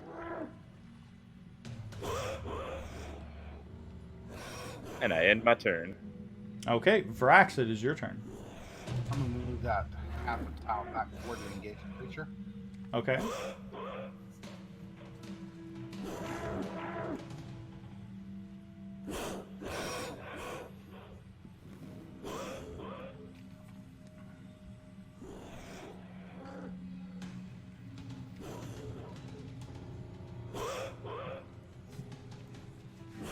Slash into the creature.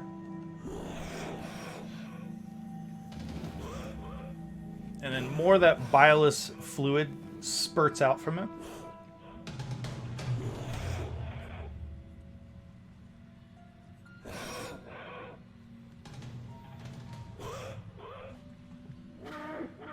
And I will end my turn. Okay. The mimic, in response to you attacking it, attempts to bite you. Once again, its teeth clattering. It attempts to go for your leg. And you just watch as these teeth gnash together and just manage to miss you. And it moves away from the door. The door frame, revealing the interior of this warehouse.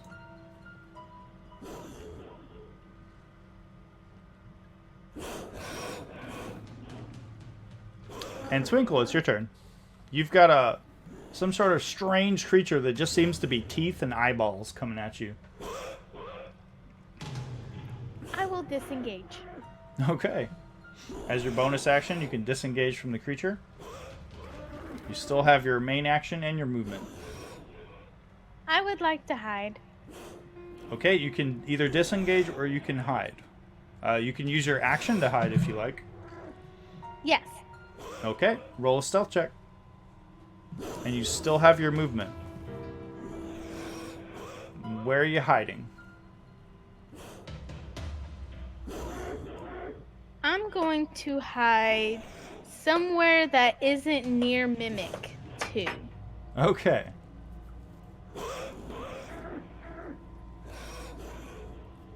Well, you have this in this warehouse that is now open to you that you can move to. You also have the alleyways nearby.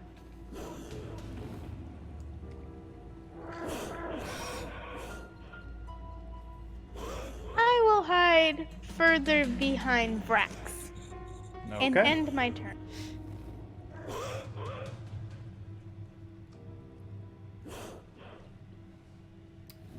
Mimic number 2's turn is going to rush, bouncing, undulating and bouncing on the ground towards Alistair, and attempts to bite him. You just see this strange creature that resembles a wad of flesh with eyeballs, and it sort of herky-jerky bounces off of the ground and attempts to bite you, and the teeth clatter together and it misses. And Scorched, it is your turn. Scorch is gonna take out his armband longsword. He's gonna try and slash at this mimic in front of him. Okay, Scorch, as you extend your arm, Vrax, you watch as a blade extends from where Vrax's hand used to be, transforms into a sword, and he slashes and cuts into the mimic. And more of that bilious blood splatters onto your blade and onto the ground around you. Does that complete your action? That does. Alistair, is your turn. He will kind of drop the stones. They're still magic, so if anyone picks them up, and he's going to just start hitting this thing with his quarterstaff again. Okay.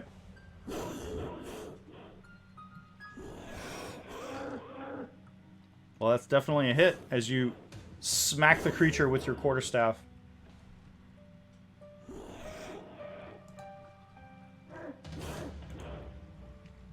And I use my bonus action to do my monk's unarmed attack. Okay. Once again, this time with a critical hit, you manage to knee the creature in its mouth where its teeth are, and several of its teeth break away. And it's actually spitting teeth onto the ground in front of you. And then it needs to make a strength save against me or be pushed 15 feet back. Is that... Actually, no, never mind. I'm going crazy. I keep doing this in my head. I end my turn. Okay. Twinkle, it is your turn. You just watch Alistair bash this creature's teeth in.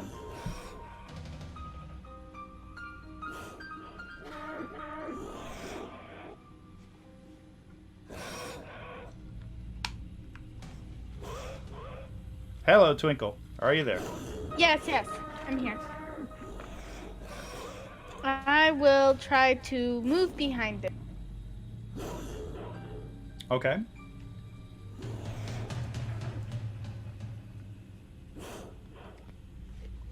And backstab it. Okay. Did you already roll your stealth check from earlier or no?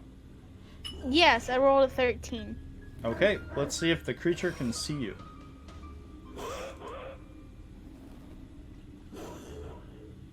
It probably can't, but you never know. It certainly cannot. It rolled a 4. So you are currently hidden from the creature as you very deftly move this way and that way. You skid behind the creature with your weapon out, and you can attack with advantage.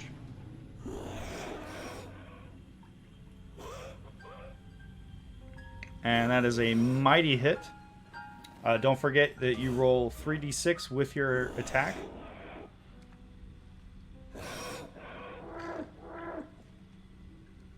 So that's 6 damage plus 17. And I will end my turn.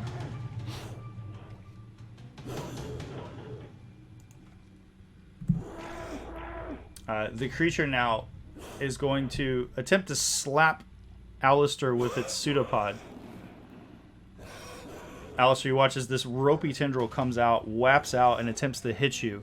And you just manage to dodge its pitiful attack. This creature is clearly not doing too well. And Varax, it is your turn. You see this undulating mass that seems to be falling apart now from all of the hits that it's been taking. And as you arc down with your scimitar, you slash into the creature and you bisect it. It's just sort of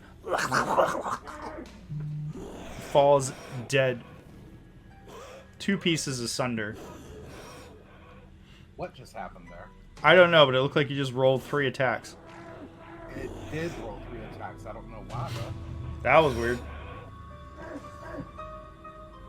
Vraxus, you turn around and nail this other creature with your scimitar.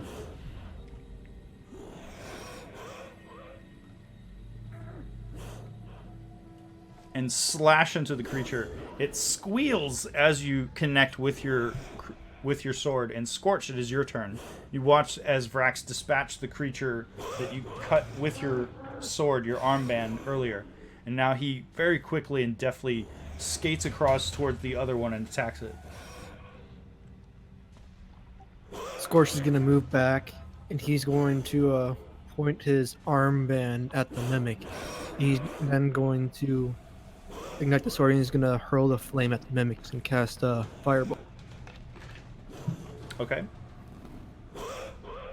This ball of fire splats into the creature, and it ignites in front of you, Vrax and Alistair, and goes up and turns to ash as it just falls apart. And you are all out of combat. I like how Woo! it thought we were the prey when it was actually the prey.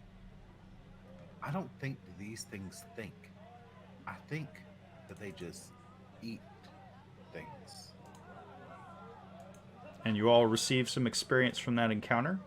Now, standing in the midst of this alleyway, you can see now that where once there were doors, there's this gaping hole in the side of the building. This frame, this rectangular frame. And Scorch, as you head into the building proper, you can see that it's a large warehouse, and there are crates, there are barrels, and there is an elevated area off to the west where you can see that there is a balcony. There's another set of thick metal double doors. You can see a balcony that appears to be just behind the crates,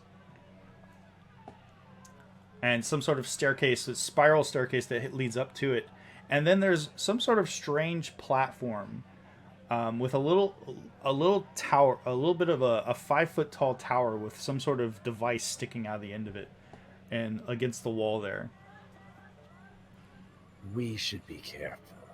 They say there wasn't a shipment for a while, and mimics for doors and a hole in the wall.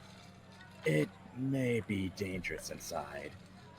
More food for you, right, Vrax? Hey, don't look at me. If Twinkle leaves anything, I'll gladly eat it. We should see what's inside these crates. Eats! There might be eats.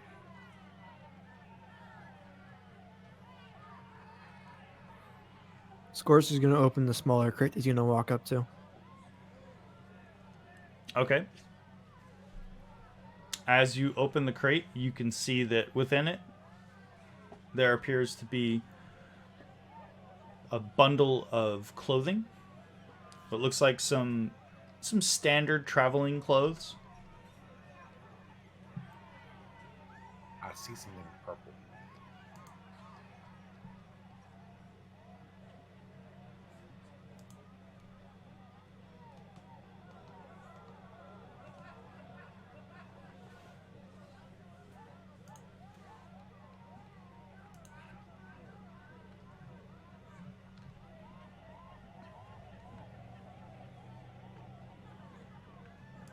All right, what about the larger crate?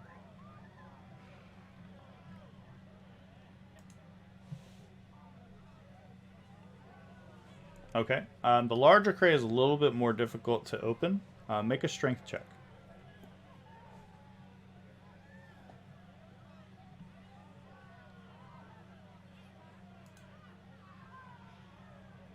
Oh, natural 20.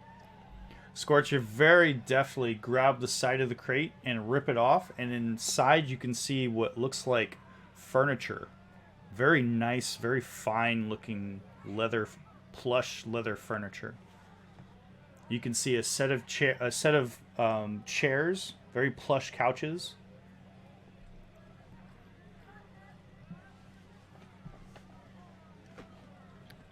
Scorch will look at the furniture and look at the lid and say, "Oops," and he would try and put the lid back on. Okay.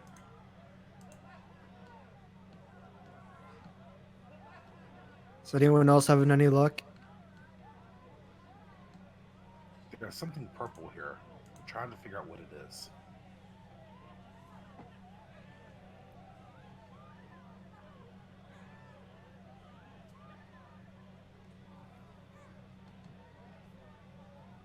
What do you mean there's something purple here? I'm looking at it. There's something purple. Or is that pink?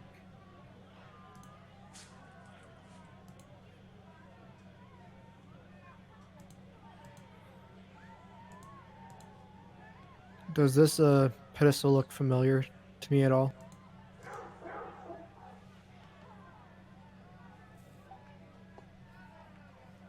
I'll tell you what.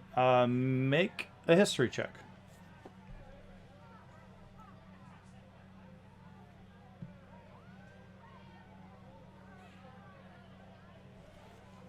You've heard of pneumatic lifts before, freight elevators. This appears to be some type of freight elevator. As you step up, you can see where the wood ends and the platform begins. There's a teeny tiny little couple millimeters of separation between the flooring and this sort of strange platform. This appears to be some kind of elevator, a freight elevator of some sort. And looking around sorry, go ahead. It appears to be some sort of elevator. Maybe they're hiding the dragon's blood down there, or up there, wherever it goes. Maybe. Let's check Well, around up here first before we go down there. it does sound as if it's valuable, so I don't think it would just be laying around. But what if other good things are laying around? Let's check. Vax, as you get closer to the western wall, you can see that there's a wooden door with metal bands, double doors. I pull out my scimitar and I gently poke it. As you do, the door appears to give a little bit.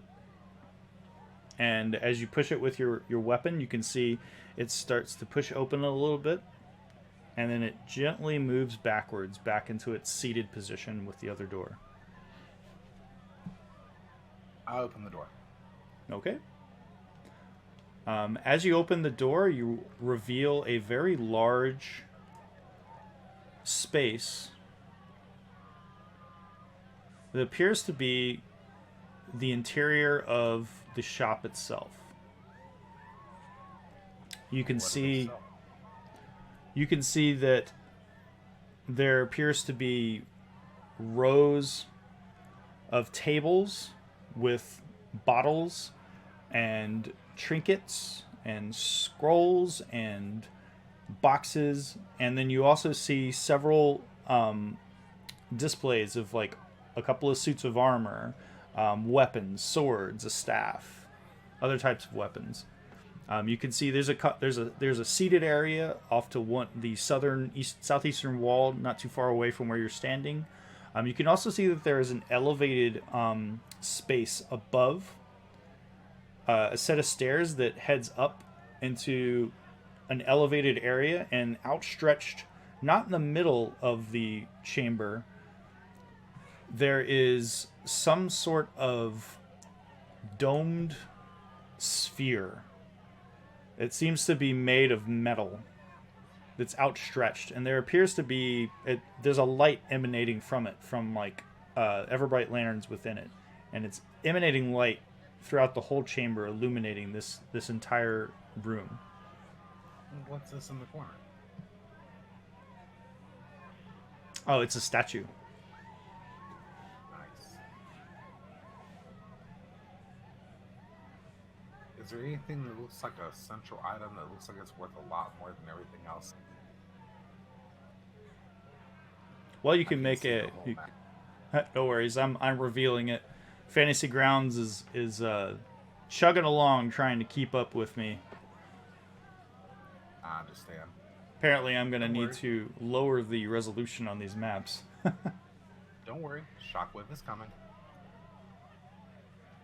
That sounds ominous. If everybody in the group doesn't know, Derek and myself are putting together a computer for Jeremy that's like infinitely stronger than what he currently has. Because right now he's playing Fantasy Grounds, running it off of a microwave or something. It's actually not that bad of a laptop. It's just Fantasy Grounds is not. It's not optimized for a Windows 64-bit. It just doesn't work well. Unity is coming. There's a new version of Fantasy Grounds coming, which is called Unity.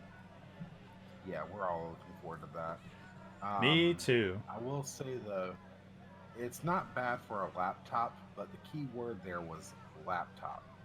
Oh I'm yeah. gonna get you a desktop. It's Oh, yeah. actually a fax machine. Listen, guys, I couldn't hear any of you over the sound of Jeremy's microwave dinging because his Tostinos are. Took me a second to get that, but you're right.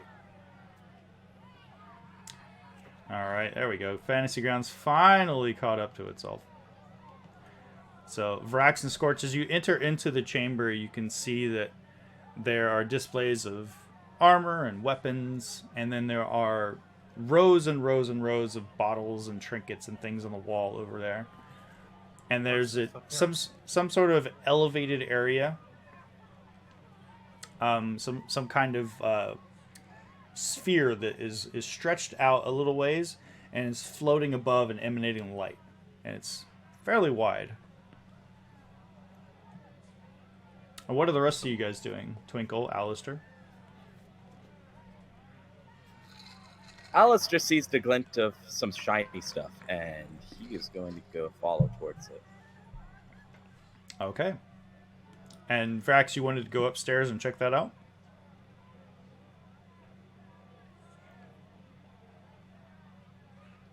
Was that a yes? I want to see what that is over there. Okay. You head up a staircase that takes you up a flight about 10 feet up. And you find... I just jumped. Okay. You find yourself standing in front of some sort of door.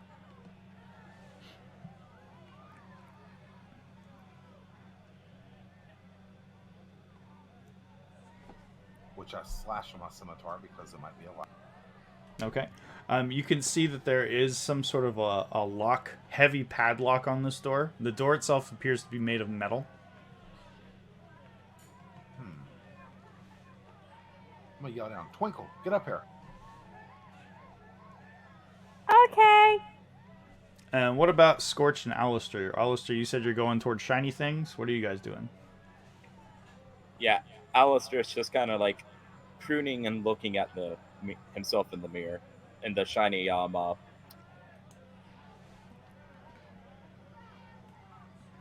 Okay. Cool. As you're looking in the within these displays, you can see some really nice looking breastplate armor. You see some really nice, really nice and shiny chain shirt.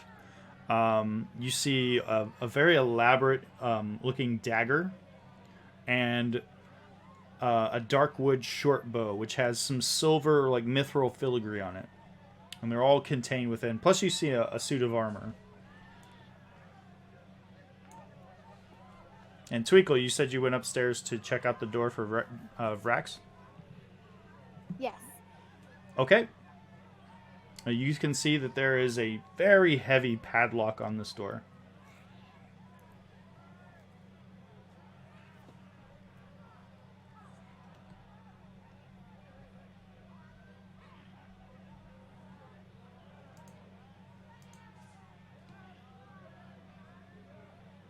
Can you open it?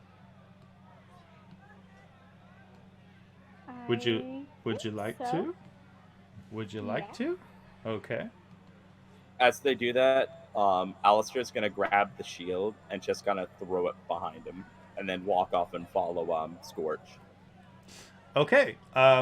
If that's the case, Twinkle, before you can do anything with this door, you hear the sound of clattering, and Alistair, as you begin to walk away from this display, the suit of armor which was laying on the one of the displays suddenly rises from it. You just watch as its arm reaches out, grabs the edge of the display, and it rises up and it lurches towards you. Roll for initiative.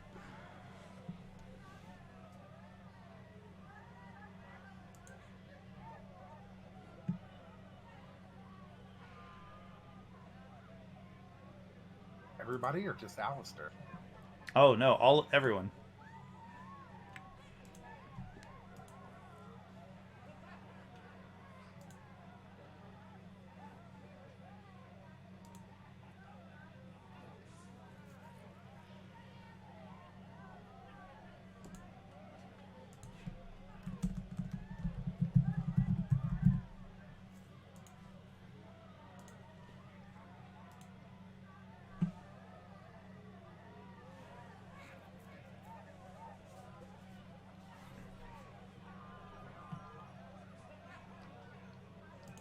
And apologizes. I find some decent combat music for you.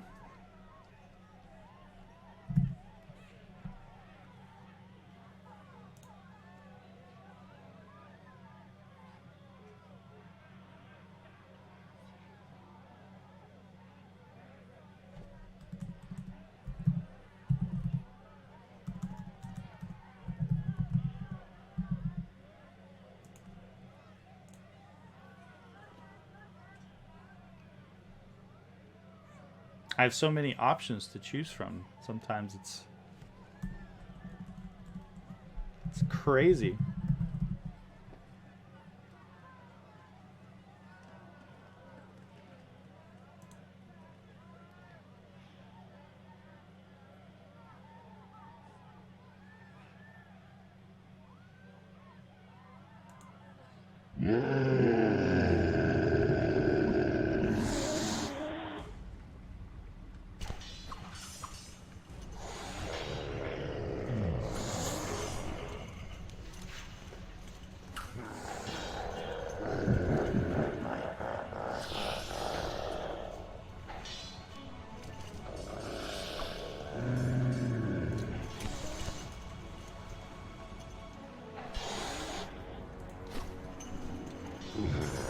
Okay, Scorch, you turn to look around as the sound of clattering armor, as suddenly this armor begins to raise up off of this display table and lurch towards Alistair. Scorch is going to look at this armor, and he's immediately going to cast Witch Bolt at him on second level. Okay.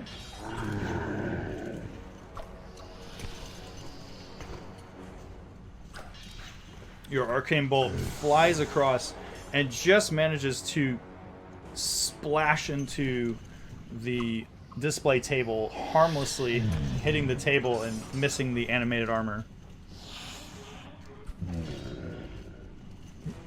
And I'll end my turn. Okay. Vrax, you just watched from above. You hear this clattering noise, and you heard an arcane spell clatter into the side of this furniture, and you're looking now down below. You can see 10 feet below you see this animated armor. I jump down there towards it. Going in combat. Okay, make an athletics check. Strength athletics check for me. Because it is a 10-foot drop.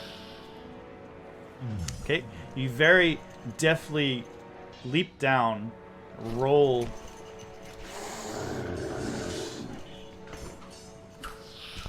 And find yourself in front of the display table as this animated armor is raising itself up. And unfortunately that you miss with your scimitar as you see this strange suit of armor that appears to be moving on its own accord. It doesn't appear to have anything within it.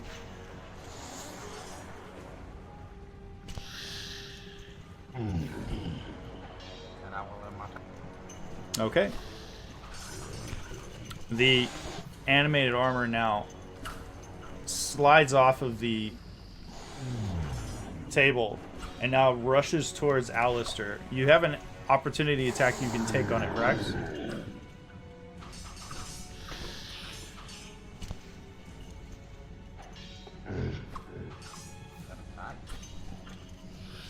Yes, you may make an opportunity attack on it as it's attempting to go towards Alistair. I'm sorry, I threw my dice in the chat window and it went rolling all off to the side, so I guess the attack was ready. Oh, no, I didn't see an attack. But you definitely hit it as you slash into the back of this metal animated armor and you just managed to connect with it.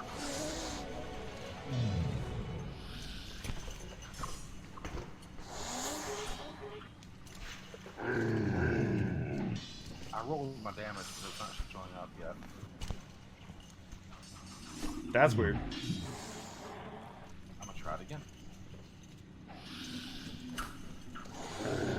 There we go. That's really weird. Okay. The animated armor now lurches forward, and you watch as it double-fisted, both arms up, clasped together, and smashes down into you, Alistair. Use your shield, block it. I threw the shield. Its first attack harmlessly bashes into the display next to you, Alistair. It then swings around and attempts to hit you again, and just manages to connect and smash into the side of your shoulder. And you feel this metal armor connect and hit you hard, and you are rocked by it. And then after it attacks from behind Alistair, the statue suddenly explodes, and a large metallic construct that resembles a cobra emerges from the statue and begins slithering towards Alistair.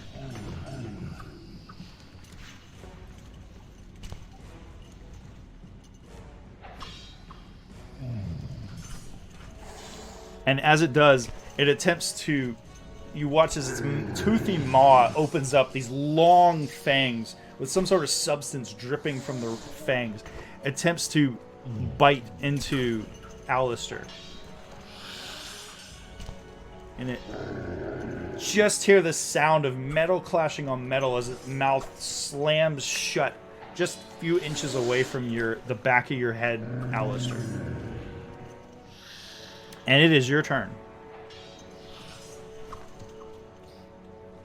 So I am going to focus on the armor to my left. I am going to use Shayla on my quarterstaff with my bonus action, and then attack it.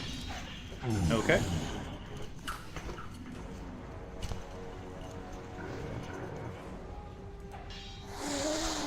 That missed. Unfortunately, that was a miss. As you attempt to hit it with your quarterstaff, you just whiff and smash into the side of the table. And as you do, you notice there's a little bit of an arc. This strange, it looks like almost like a force field that appears to, from the impact of the side of your weapon into the side of the display, that cascades, and you can just see over all of the weapons and other armor on these displays, this shimmery field which travels from the impact of your hit. I end my turn. If you could do it for me, I can't move the map enough to get up to where I need. You like that? No, I mean, I can't, like, go get to the combat tracker to hit, and... Oh, okay. You know you could resize those maps. With this, it's really, really hard to resize it in the correct way I need to. Because Okay. it doesn't let me, like, do it from the side. Alright. Twinkle, it's your turn. Yay! Your friends are currently fighting weird animated constructs and armor.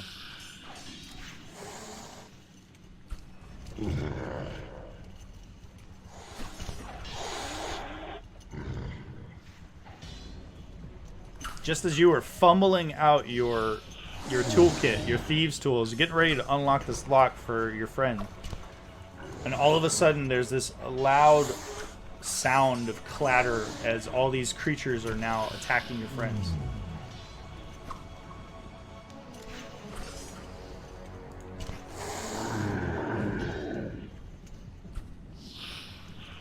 What would you like to do?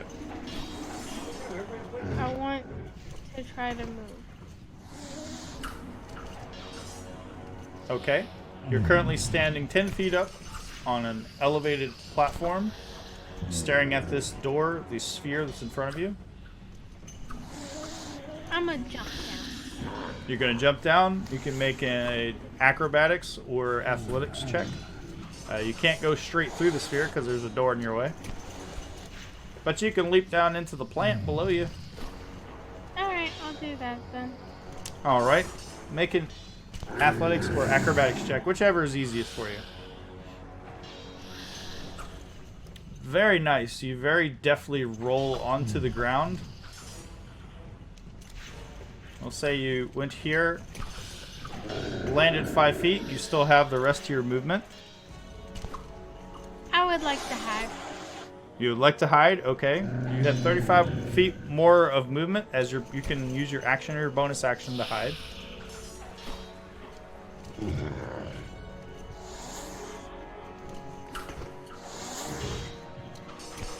Alright. Does that end your turn? Yes, I will end my turn. Alright. Twinkle, as you do that, there is suddenly another clatter off in the far southwestern corner of the shop. One of the barrels explodes, and this strange centipede-like construct comes slithering out of it. And it comes rushing across, moving its full movement towards you, Vrax. Very well. And as it ends its turn there, from beyond, but behind you, Twinkle, in the far northwestern corner of the shop, another barrel explodes, and one of these construct creatures erupts from it.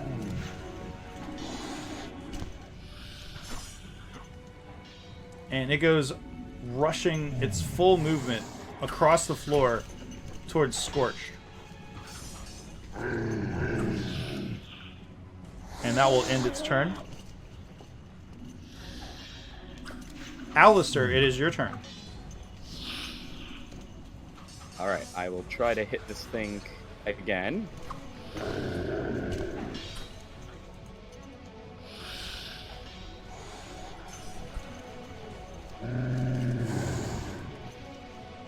These are some really nice rolls I'm having.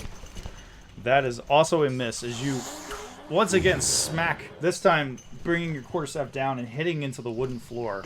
There's a very loud sound as you impact the floor.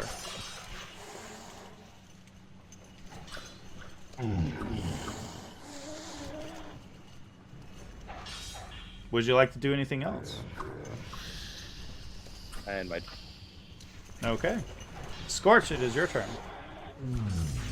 This strange centipede-like construct thing just clattered across the floor really fast and is now up in your face. Scorch is going to turn his attention towards the centipede-like creature, and he's going to do Witch Bolt one more time at second level. Okay.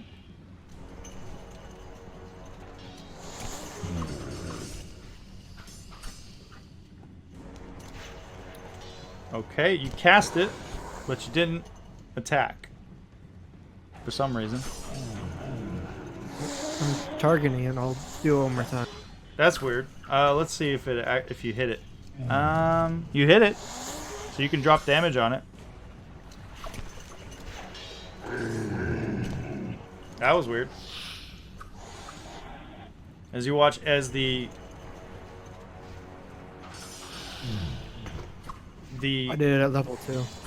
right? The lightning racks this creature. You just watch as there's little bursts of explosions within it, of this carapace, just... and bits of it are springs and bits are popping off of it onto the ground around you. Oh, my turn. Okay. In response to your attack, the creature is going to attempt to zap you. You just watch as these two antennae emerge from the top of its head, and a little bit of a lightning bolt back and forth. Make a dexterity save.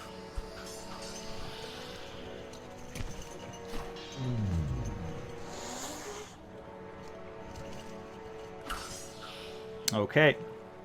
You take 4d6 lightning damage as this thing fires a lightning bolt straight into the center mass of your chest.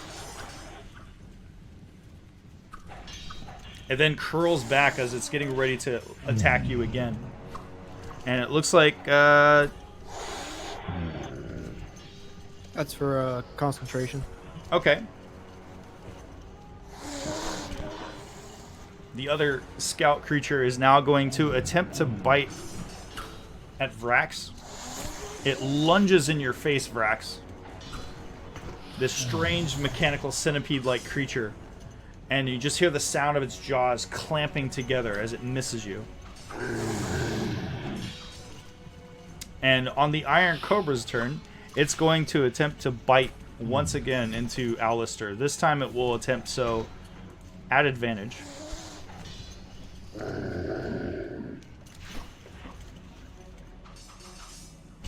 Oh, and that's a critical hit.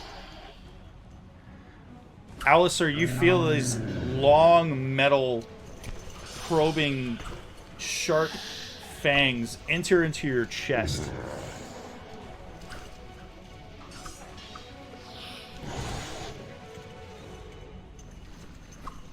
And you take... No, I guess I should have targeted you because for some reason when you roll damage, if you don't target something and you roll a critical, it doesn't do the double damage on you. So don't worry, it's my one of my 2 crits per session. So I'll go ahead and just add another 7 damage on top of that. And if you'd be so kind as to make a Constitution saving throw for me, please.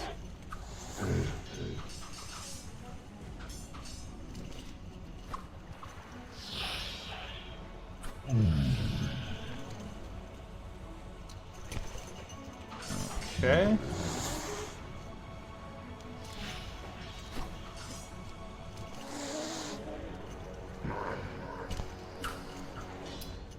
You felt from the piercing in your chest of these fangs, you felt a bit of a rush, sort of like a something trying to flood into your body.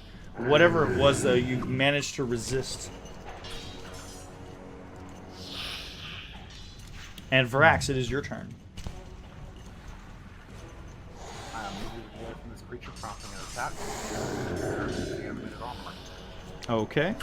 The creature will attempt to bite at you as you step away from it heading towards your friend. It misses. You hear that familiar sound of the clattering. Does the animated armor count as being flanked now? I would say technically yes, it does. Even though technically flanking is from corners, it's not straight on. I always rule flanking as if you're on the other side of an enemy. And unfortunately that is a miss with your first attack with your scimitar. But on your second attack you manage to connect, slicing into the side of the armor.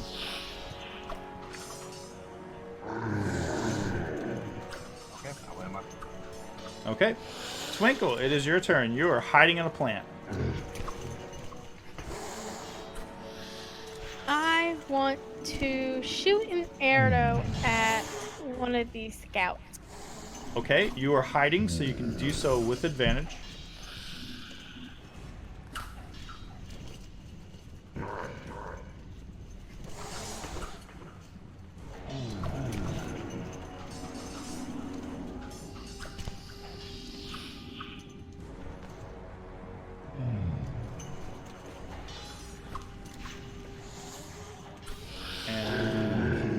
That is a critical hit as you knock an arrow in your short bow and fire it into the scout.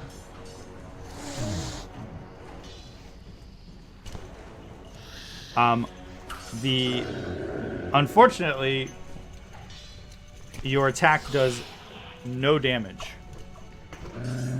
You watch as your arrow sinks harmlessly into the back of this thing's plate armor and then slides off of it.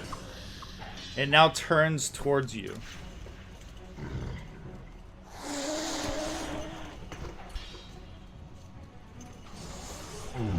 I'll end my turn. Okay. Would you like to hide as your bonus action, or? Yeah. The animated armor, which has been attempting to attack Alistair, now turns around and attempts to slam into Vrax. And, well, look at that. Critically hits you. It has to critically hit me to hit me at all. Right?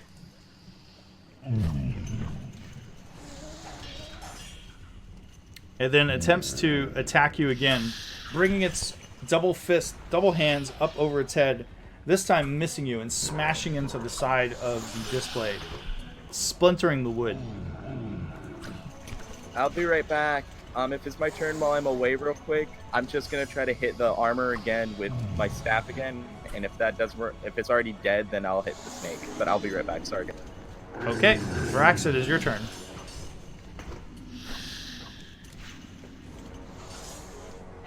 Very well.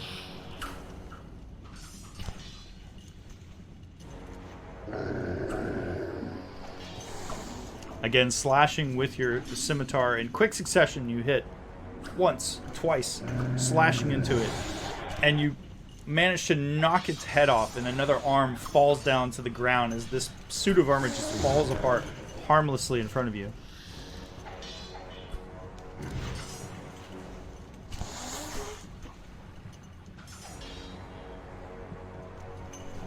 Now I will end my turn. Okay.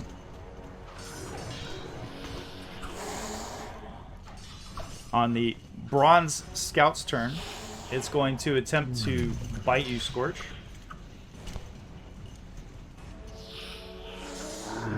Just watch as its jaws open up and attempt to clamp down on your leg, but it just managed to squeeze past and miss as the jaws clamp shut harmlessly. The Iron Cobra now turns its attention to Vrax, as this newcomer has destroyed the animated armor and now turns around and attempts to bite him.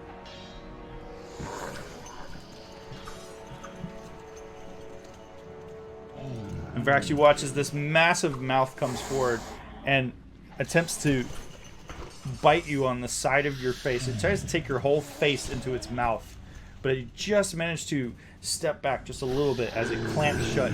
Sound of metal on metal clattering.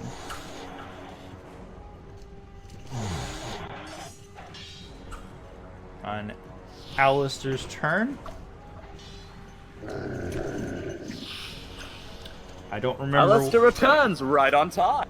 Hey! The cobra has now turned its back to you as it attempted to bite your friend. And as I said before, I'm going to keep my promise, and I am going to hit it. And you do impact it with your magically impacted quarterstaff. You hit into the creature, but as you do, I need to read something. This creature appears to be resistant to your attack. I'll still use my bonus action to give it a wham with my hand, because at least it's something. Okay. That's also a hit. And again, you hit it mightily, but this creature, whatever it is, seems to be immune to your attacks.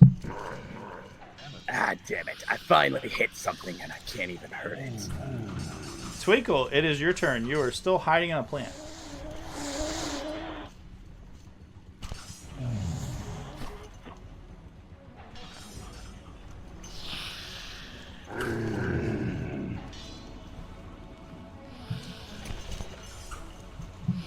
I'm gonna stay and hide because it is resistant to piercing things, and all I do is pierce things. Okay. Twinkle, you continue to hide. The scout now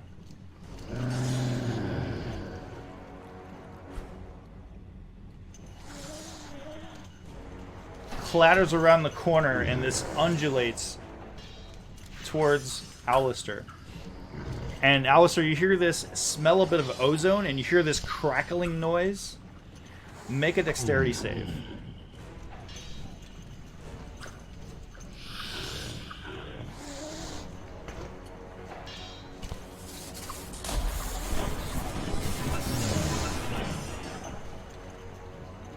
Okay. There is a brilliant flash of light as lightning erupts from this creature's head and hits you head on. You take 4d6 lightning damage. And you are rocked by this attack. There's just a smell of burnt feathers. And Scorch, it is your turn.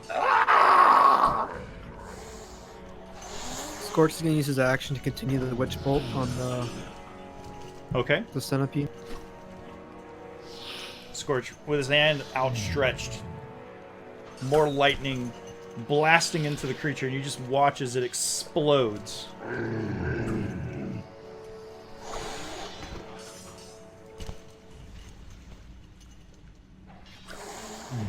And he'll move over here and end his turn. Okay.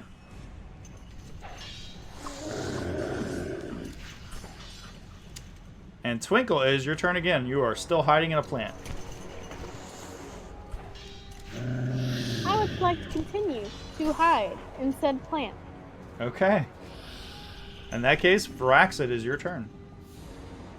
Seeing everything that I possess as well, I'm going to move over there towards the rock.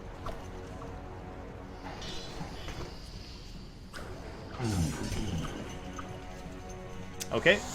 The snake will attempt to bite you in reaction.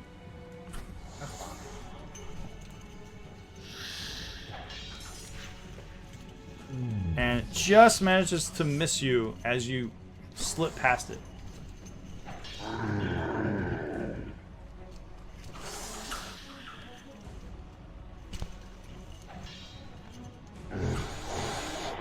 And as you bring your scimitar down, your first attack misses, but your second connects, and you slice into the creature and do no damage. It was as if your blade passed right through it. I'm backing out of combat. Okay. The creature is currently engaged with Alistair. As you attacked it, it turns its attention to you and attempts to hit you in response.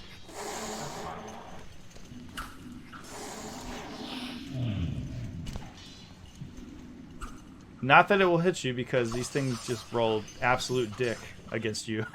Yeah, I'm not worried. I might just go ahead and leave the place while they chase me in circles. Okay. On the Iron Cobra's turn, it has turned its attention around and is now looking at Alistair again. Looks pretty tasty.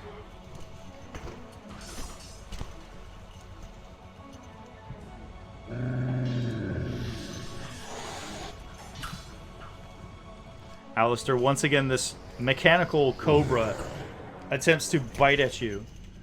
And you hear, that familiar sound of the metal on metal as it misses its bite attack against you. And it is your turn. I'm going to use my action to disengage. Okay. As you disengage from the creature, go ahead and move. The other creature will not take an opportunity attack because it already attempted an opportunity attack.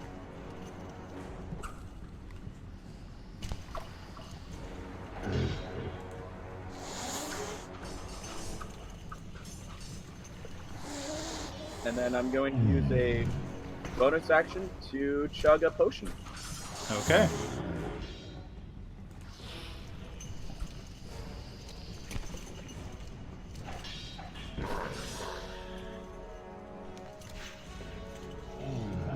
I'll use my potion of greater healing. All right. Can you roll 4d4 for me? Because it's also kind of really, really hard to do on this last one. Sure.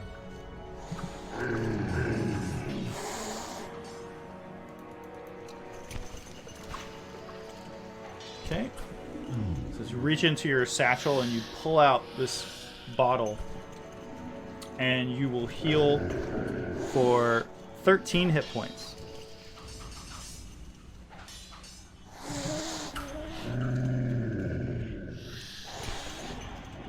And I end my turn.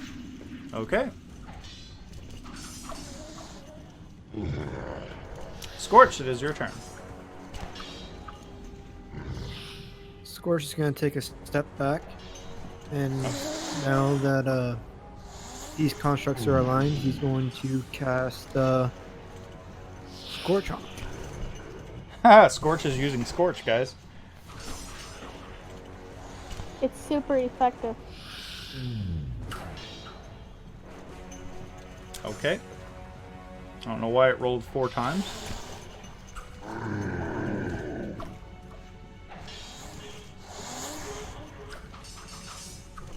And that'll be his turn. Okay.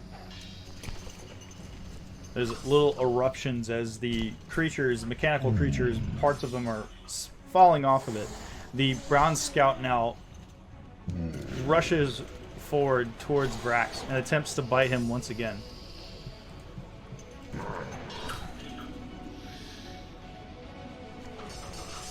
Its metal mouth opening up wide and attempting to clamp down on his foot, but again missing. And Alistair, it is your turn. I'm going to use Ice Knife on the Iron Cobra. Okay. How's that work?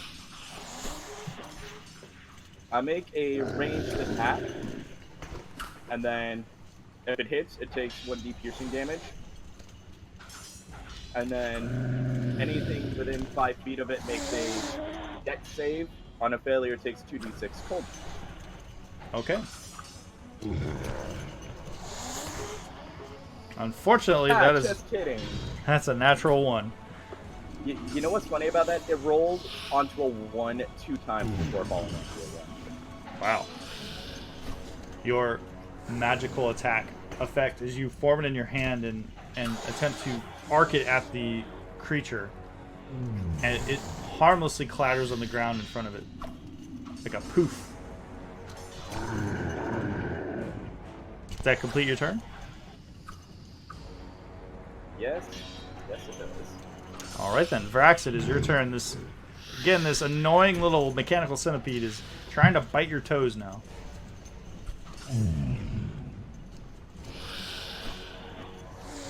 Very well.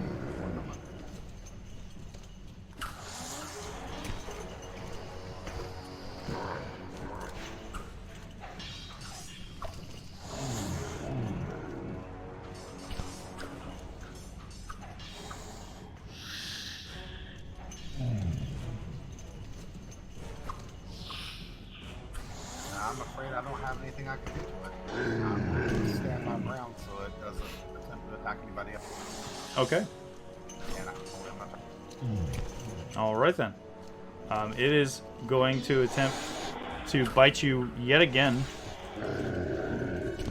Its metal jaws clamping down, once again missing you. And Twinkle, it is your turn. Would you like to continue to hide in the bush? Twinkle is not moving an inch, so yes. Twinkle's taking a nap, you guys. You know, during this time, you could be going upstairs opening that door. I'm just saying.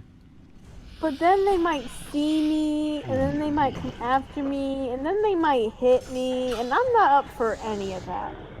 I totally understand. I wouldn't want to fight I wouldn't want to fight something that I can't hurt either. Trust me, as small as Twinkle is, nobody blames Twinkle for this. And We'll keep hiding. Scorched, it is your turn.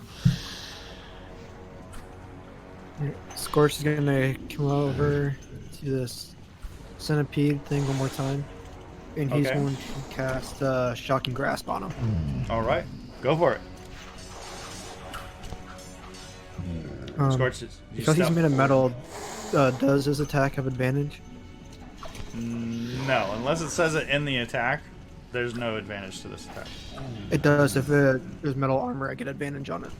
Ah, well, let's see. The scout.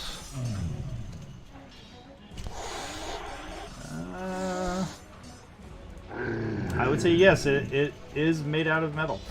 It has parts of it that are made of metal. So go ahead. That's a hit.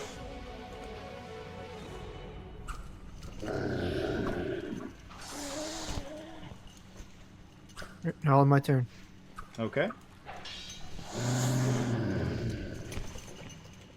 Alright, on the Iron Cobra's turn, it slithers up towards you, Scorched, and it will attempt to bite you.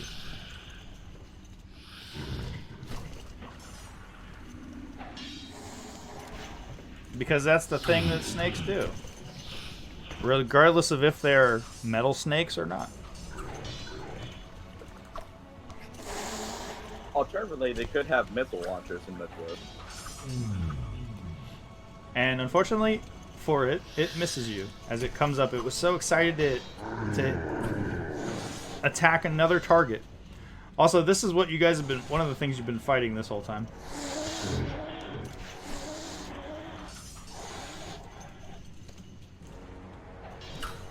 Isn't it lovely? Can I keep it as a pet? I don't know, can you? Will the DM allow me to keep it as a pet? I don't know. I guess you'd have to. I don't know if you could roll an animal handling on that thing. Alistair, it is your turn. Alistair, not being able to do anything right now, is going to hold his action. Okay. In that case, Frax, it's your turn.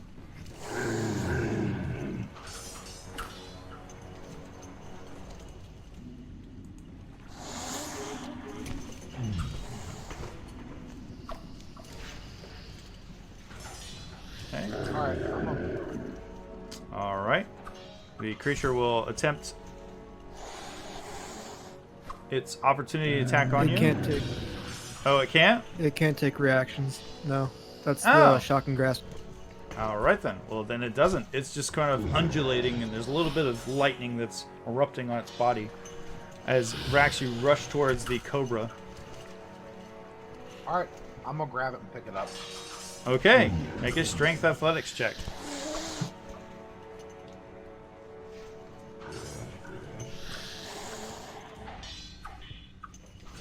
All right, you definitely wrap your arms around this creature, and you are now grappled with it. I'm gonna carry it over there. Okay.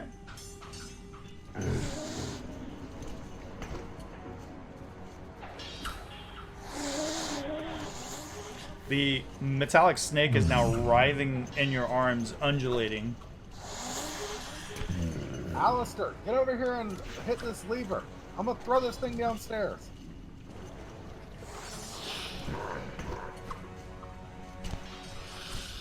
Twinkle, Alistair, one of you. And I have my turn. Okay. Twinkle, it's your turn. You just heard Vrax yelling. Make a perception check if you want to see if you can understand what he said.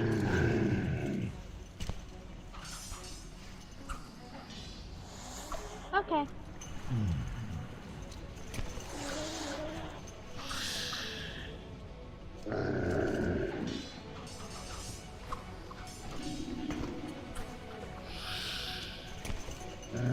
Okay. Sounded like Vrax said, "Hey, over there, hit that, I'll throw."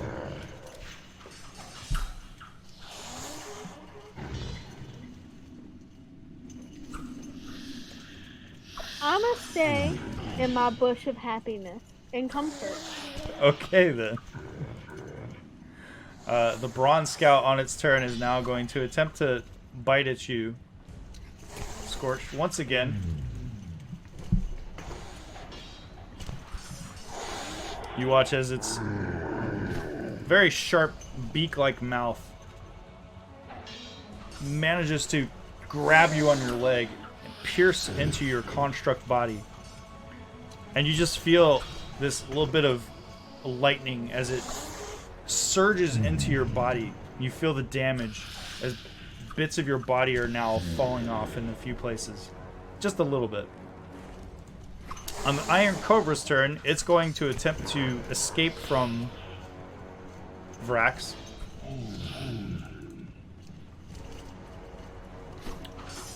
And it does not. Make a strength check, Vrax. Just for ha-has. Yeah, it's not going anywhere. It's going to... I tied it to knot. Okay, it's going to attempt to bite you. Or no, actually, that was its action. It tried to escape from you. That was its action. You tied it into a nice knot, a little bow. Yep. Scorch, it's your turn. Scorch is going to feed that lightning back into this creature. Okay. That's a hit. And you watch as the creature explodes in a shower of sparks, metal, and bits of rock here and there. Once the creature dies, she's just going to drop it on the floor, and he's going to go into the room that Vax went into. Okay, you see Vrax razzling with this metal cobra. Hey, be ready to shut the door. Twinkle, it's your turn. Would you like to continue to hide?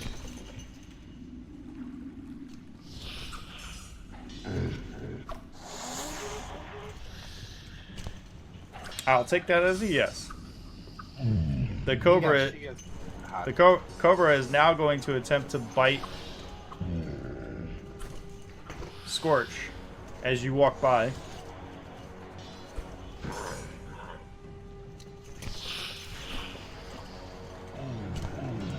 We'll do so at disadvantage since you are currently razzling it. And just managed to miss. You just hear the sound of the jaws, the metal jaws clamping shut once again. Scorched, it is your turn. Hey, Scorch, you want to fry this thing or do you want to throw it down the hole? What hole? That elevator thing you pointed out over there. I shocked the cobra. Okay. I shocked the cobra, but I didn't shock the deputy. I'm going to do my best to hold it still. That's a hit. Okay. Since you're holding on to it, half of that damage is going to go onto you. Oh, that feels good. Do it again. So Vrax, Now I'll continue to hold the cobra. we'll say that you took. We'll round down. We'll say you took 4 damage from that. All right. 4 lightning damage as the arcs off of its body. Can you hit it again, Sport? I will in about 6 seconds. I'll continue to hold it. Okay. And Alistair, is your turn. Your friends have dragged this giant metal cobra out of the room. You are currently by yourself.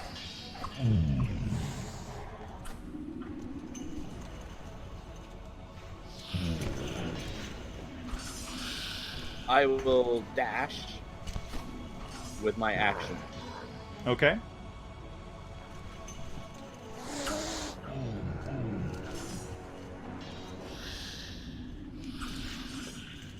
As you rush into the room, you see your friends wrestling with this giant metal cobra.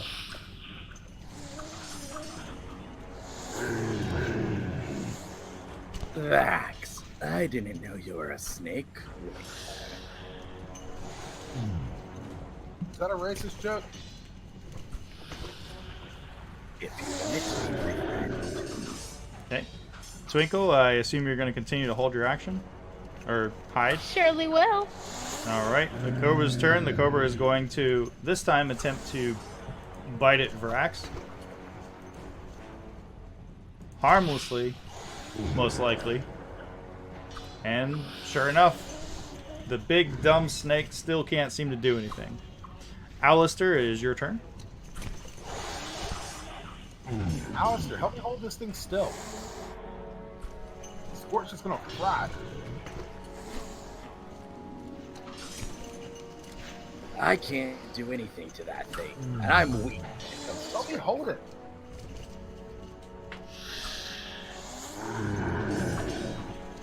I'm going to go with the backup plan, and I'm going to come over here and I'm going to hit the button. In case worst comes to worst, and it somehow breaks free. Okay, the button is on the platform, so you can't reach it from where you're at. I start flying and I hit the button. Okay. Yeah. Are you in the air? How does your flying work? Can you just be flying in the air? I just fly. It just says I get a flying speed of 50. It's just, Right, it's but like do a you bird have? that flies. But can you hover? Is my question. Because I don't think you can hover with your wings. That's a good question. You might have to run to take off. I'll tell you what. We'll say that with your rest of your movement, you can totally fly over, hit the switch, and then land on the other side. All right, because Too all bad it says you're not is a flight. hummingbird. It just says flight. You have the flying speed of 50 feet to use the speed. You can't be wearing medium armor or heavy armor. Okay. Well, we'll say you flew over, you hit the button, and now the elevator is descending down. You hear the sound of the machinery and cogs as this elevator begins to descend. Does that complete your turn? Yes, sir. All right. Scorch, it's your turn. Let's keep frying this thing. Okay.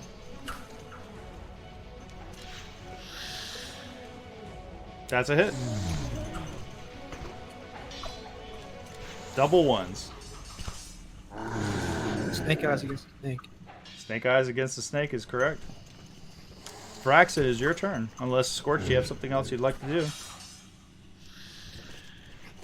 Nope, I'm good. There's now a gaping hole 15 feet ahead of you. As Yeah, well, this Vrax is the one holding the snake. Correct. That's who I'm addressing. Vrax. What's wrong with it? It's your turn. Oh, I'm holding the snake. Yep. You're holding the snake. Still holding it. Okay, that's all you're doing on your turn?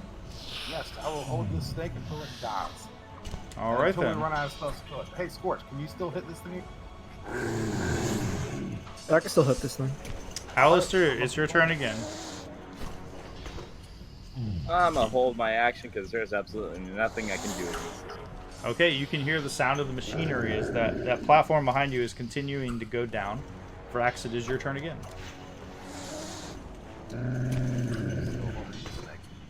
So you're holding your action? I'm just gonna hold the snake. Oh, okay. Scorch, it's your turn. That is a hit.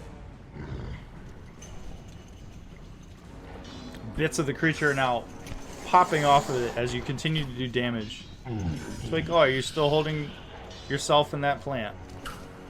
Yep. Okay. On the Iron Cobra's turn, it is going to attempt to bite at Scorch.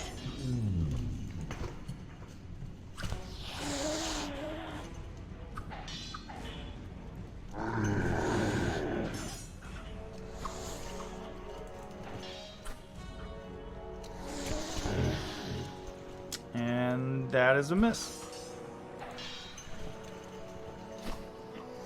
Alistair, is your turn again. Holding my action still. Okay, you can't hold action, so it would be holding action on a new turn. Yes.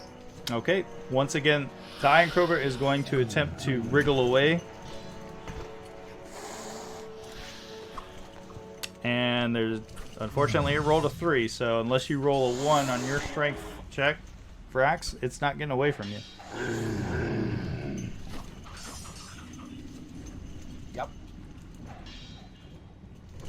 And while I've got hold of it, I'd like to start beating it against the ground. Does that do any damage to it? Imagine yeah. somebody just taking a stick and beating it against the ground over and over. I mean, you could attack it. No, that's a waste of time. Okay. Okay, I will hold it. Alright, I'm just going to assume the same thing with Twinkle is not doing anything, so we'll go on to Scorch. Go right ahead.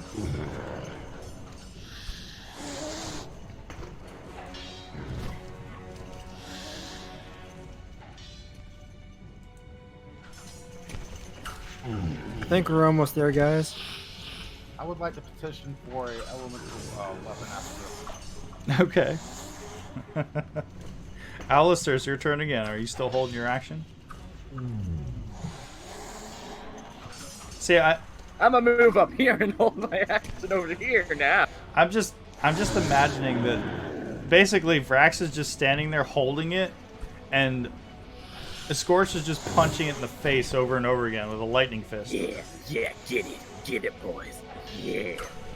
Alright, I'm just gonna skip Vrax and Twinkle because I know what you're gonna say, unless you want to hit it. The creature will attempt to bite Scorched again. And it will also miss again. Scorched, it's your turn. That's a critical hit. And you are all showered in sparks and metal as this creature explodes. And you are out of combat.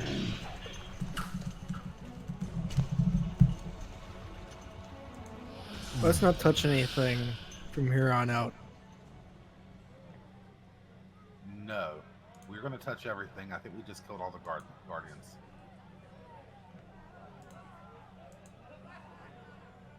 I Twinkle, should get up there and throw unlock that another door.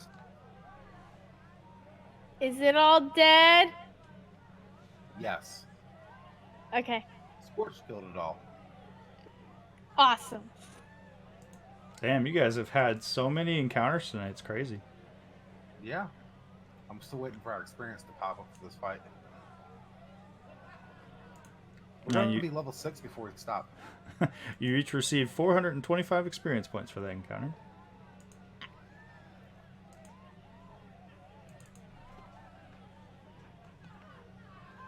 Alright. Now, about this door. Yes. And as you're all leaving the chamber, you hear the sound of that pneumatic, metallic sound of cogs and the machinery whirring as that elevator continued on down that shaft. It's still going down. It's still going down. After a while, you hear the machinery stop whirring. And the elevator does not come back up. Scorched is going to light a torch and he's going to drop it down the shaft. Okay.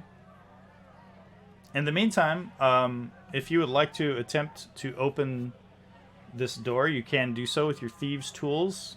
That's a dexterity check, Twinkle, and I believe you get double. Alright. I believe you get double proficiency, if I'm not mistaken, with thieves' tools. Do I just put a dexterity check in? You can roll a dexterity check with thieves' tools, correct? If I'm not mistaken, you can just create that as a skill.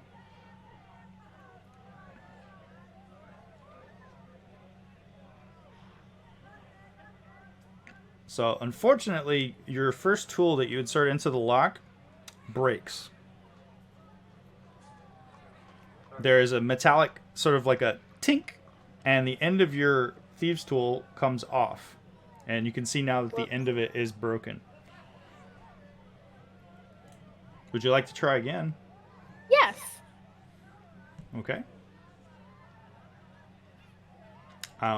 Once again, you very deftly insert the thieves' tool into the lock, and there is a metallic clicking noise, and the lock comes free, and the door is unlocked. Ta-da! I knew you could do it. What's in there? As you head into the room, you see that this appears to be some type of office, and you can see that there is a ledger in front of you, and you see some sort of strange metal device with illuminated crystals, tiny little crystals that almost appear to be rounded, almost like buttons on a jacket.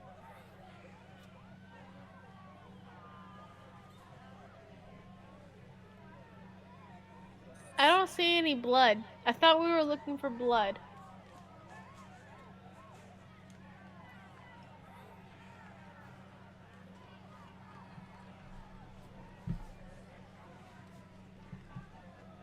Scorch, as you drop the torch down into the shaft, it appears to go on for quite a ways, and you hear very faint sound of clattering. And from way up above, you can just see a pinprick of light as it's laying at the bottom of the shaft on the elevator platform.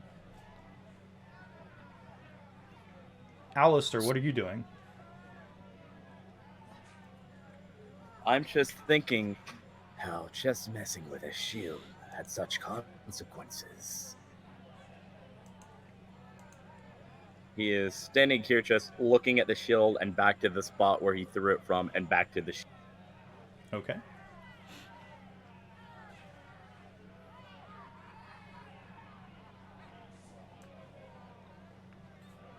You can just staring at from where the edges of the displays, where all of the different blows from the creatures, from yourselves, you can see that there every once in a while there's a bit faint crackle, like there's some sort of force field hovering above all of these displays.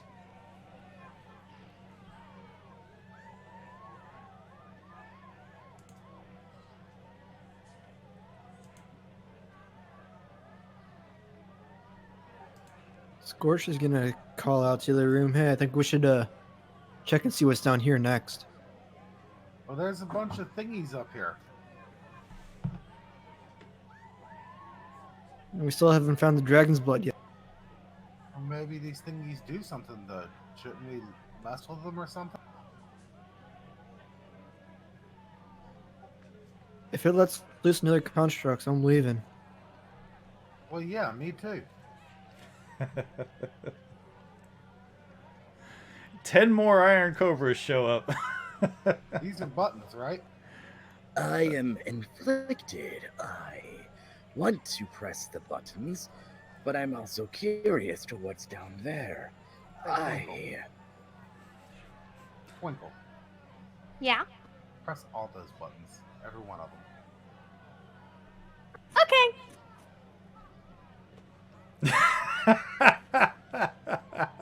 Frax runs away. Twinkle, do you press the buttons? Well, I said yes. Okay, as you press the buttons, there's an audible clicking noise, and each button illuminates as you press them in. And as you do, there's a brilliant flash of light within the structure that sets off sort of like a kaleidoscope of colors that emits from the sphere. And the colors are now just sort of lazily like beams of light tracing along the walls and the ceiling and the ground outside, like a giant disco ball. And the next button that you press, all of the displays with the armor and weapons, there's a sort of a brilliant zapping popping noise, and the little faint bit of force field energy light that was illuminating seems to go out. And then when you press the last button on the device, you hear sort of a clicking whir from the device, and you can hear something speaking in common saying, "Elevator returning." And Scorched, you can hear a sound of the machinery from the elevator shaft coming to life once again, and you can hear that humming noise. As you gaze over the edge, you can see that your torch, which is still burning, is getting closer to you, slowly. Guys, the buttons make colors, and a woman talks to me. Cool. Do it again.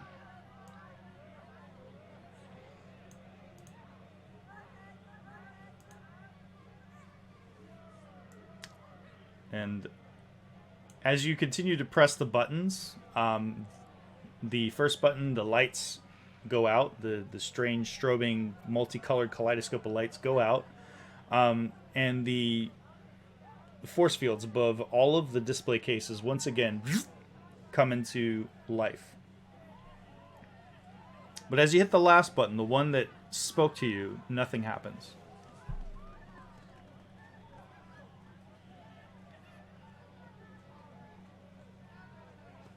I want to press the buttons that makes the shields go down again. Okay, as you do, every single display within this building, within this room, once again is open, can be manipulated. Fantastic. I'm gonna go touch all of that. Okay. Looking over, you see rows and rows of potion bottles and little trinkets, and then of course there is the armor and the weapons that are on the tables near Alistair and Vrax.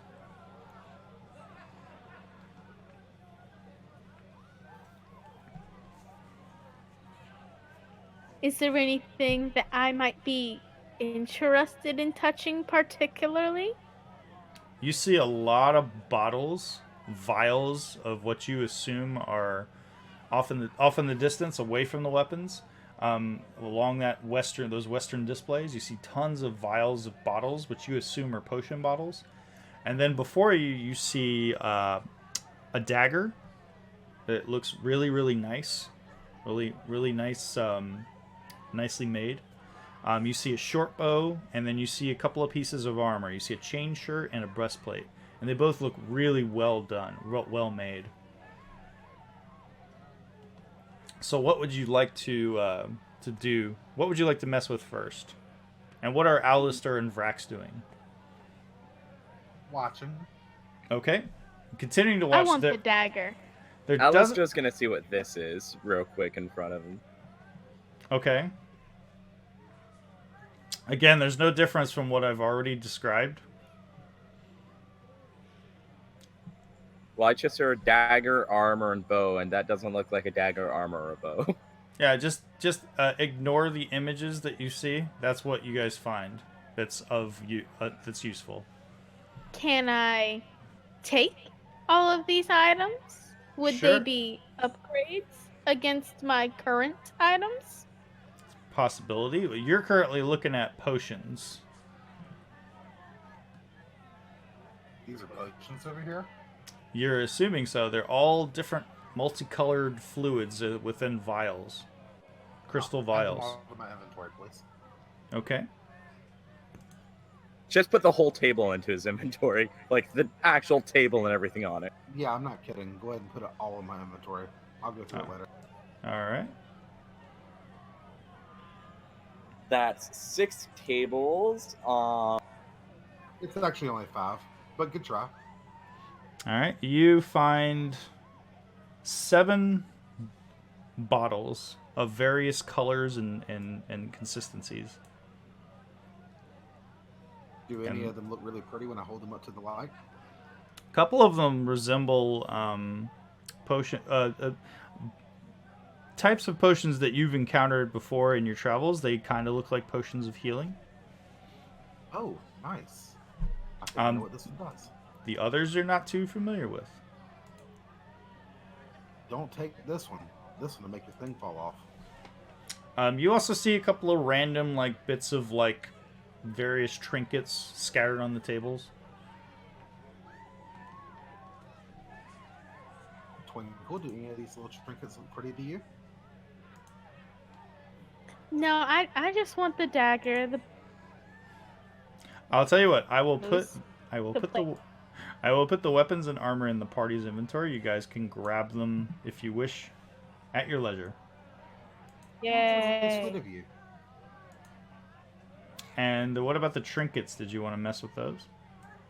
Yes, they're all going in my bag. Okay, I'll throw them in your bag. Yeah, Twinkle didn't want any of them, so I just dumped the whole table in my bag. Just what is this I'm getting ready to stand on? That's carpet. I'm rolling that up also.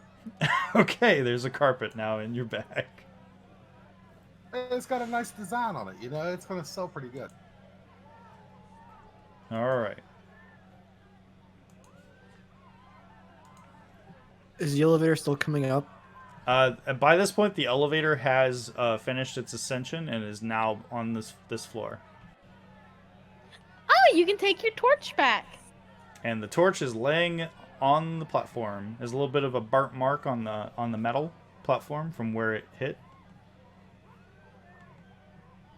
I'll send the elevator back down. You're sending the elevator back down. Okay, the elevator. Alistair's on this. Alistair is going. Goodbye, my friend. You have to sit. You have to stand on the platform in order to manipulate it.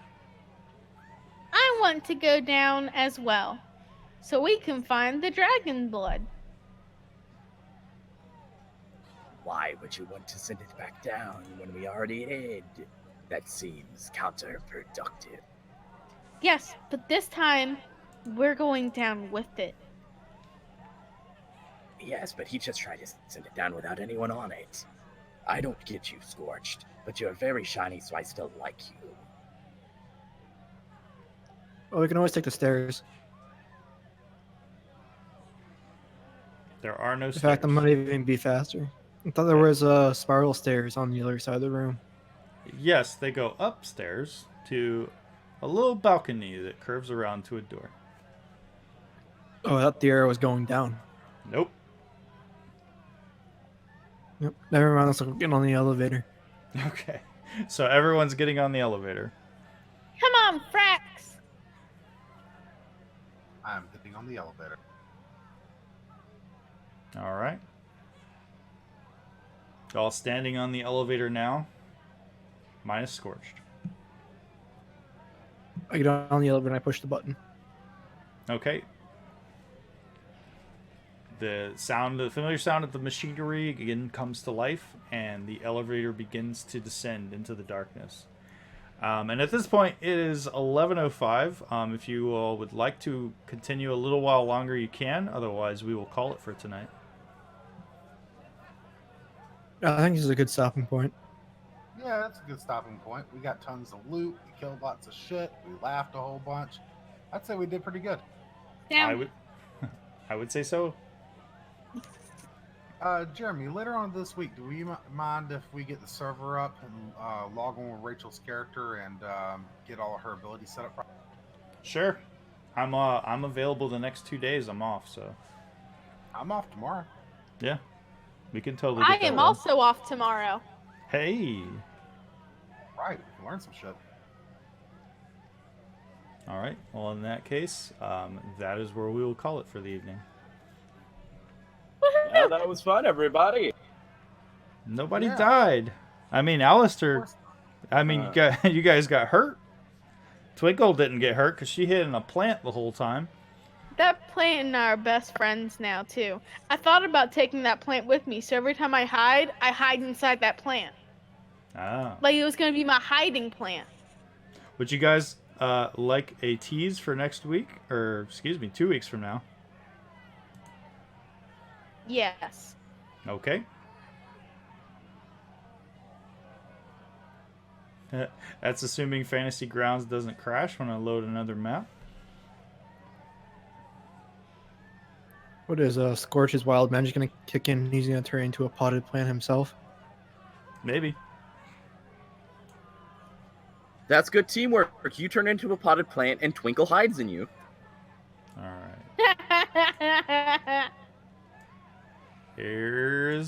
I will go ahead and share with you guys. Here's your tease for next week. Ah, it's loading. I never knew next week would be, then 2 weeks would be loading. As the elevator descends into the dark and comes to the rest at the bottom of the shaft, looking in front of you, you see a metal door and nothing else.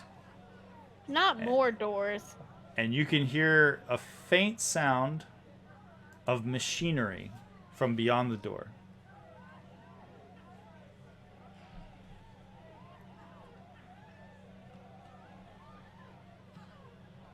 Nice.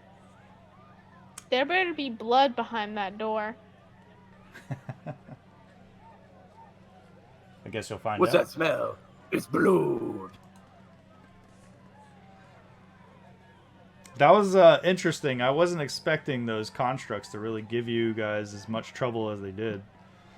Well, did you know they were immune to physical damage? Oh, I knew they were immune to certain types of damage. Yes, so I knew that would be annoying and that it would become an issue. Yeah. You know, you've got a party with 3 people that do physical damage. Exactly. Why do you think I threw a bunch of monsters at you that were immune to damage? I hit that thing with that arrow and it didn't do anything, and I was like, Yeah, go ahead and put the next one on the shield of invulnerability. Scorch will take all the experience points from that battle. Well, I you don't know, can man. have them. Holding the snake still is pretty cool. Alright, you can have 50 experience points. Dad was like, it's immune to damage. I was like, all of my stuff is piercing damage. I'm hiding in that plant. You know, it's machinery. You can always try and pee on it.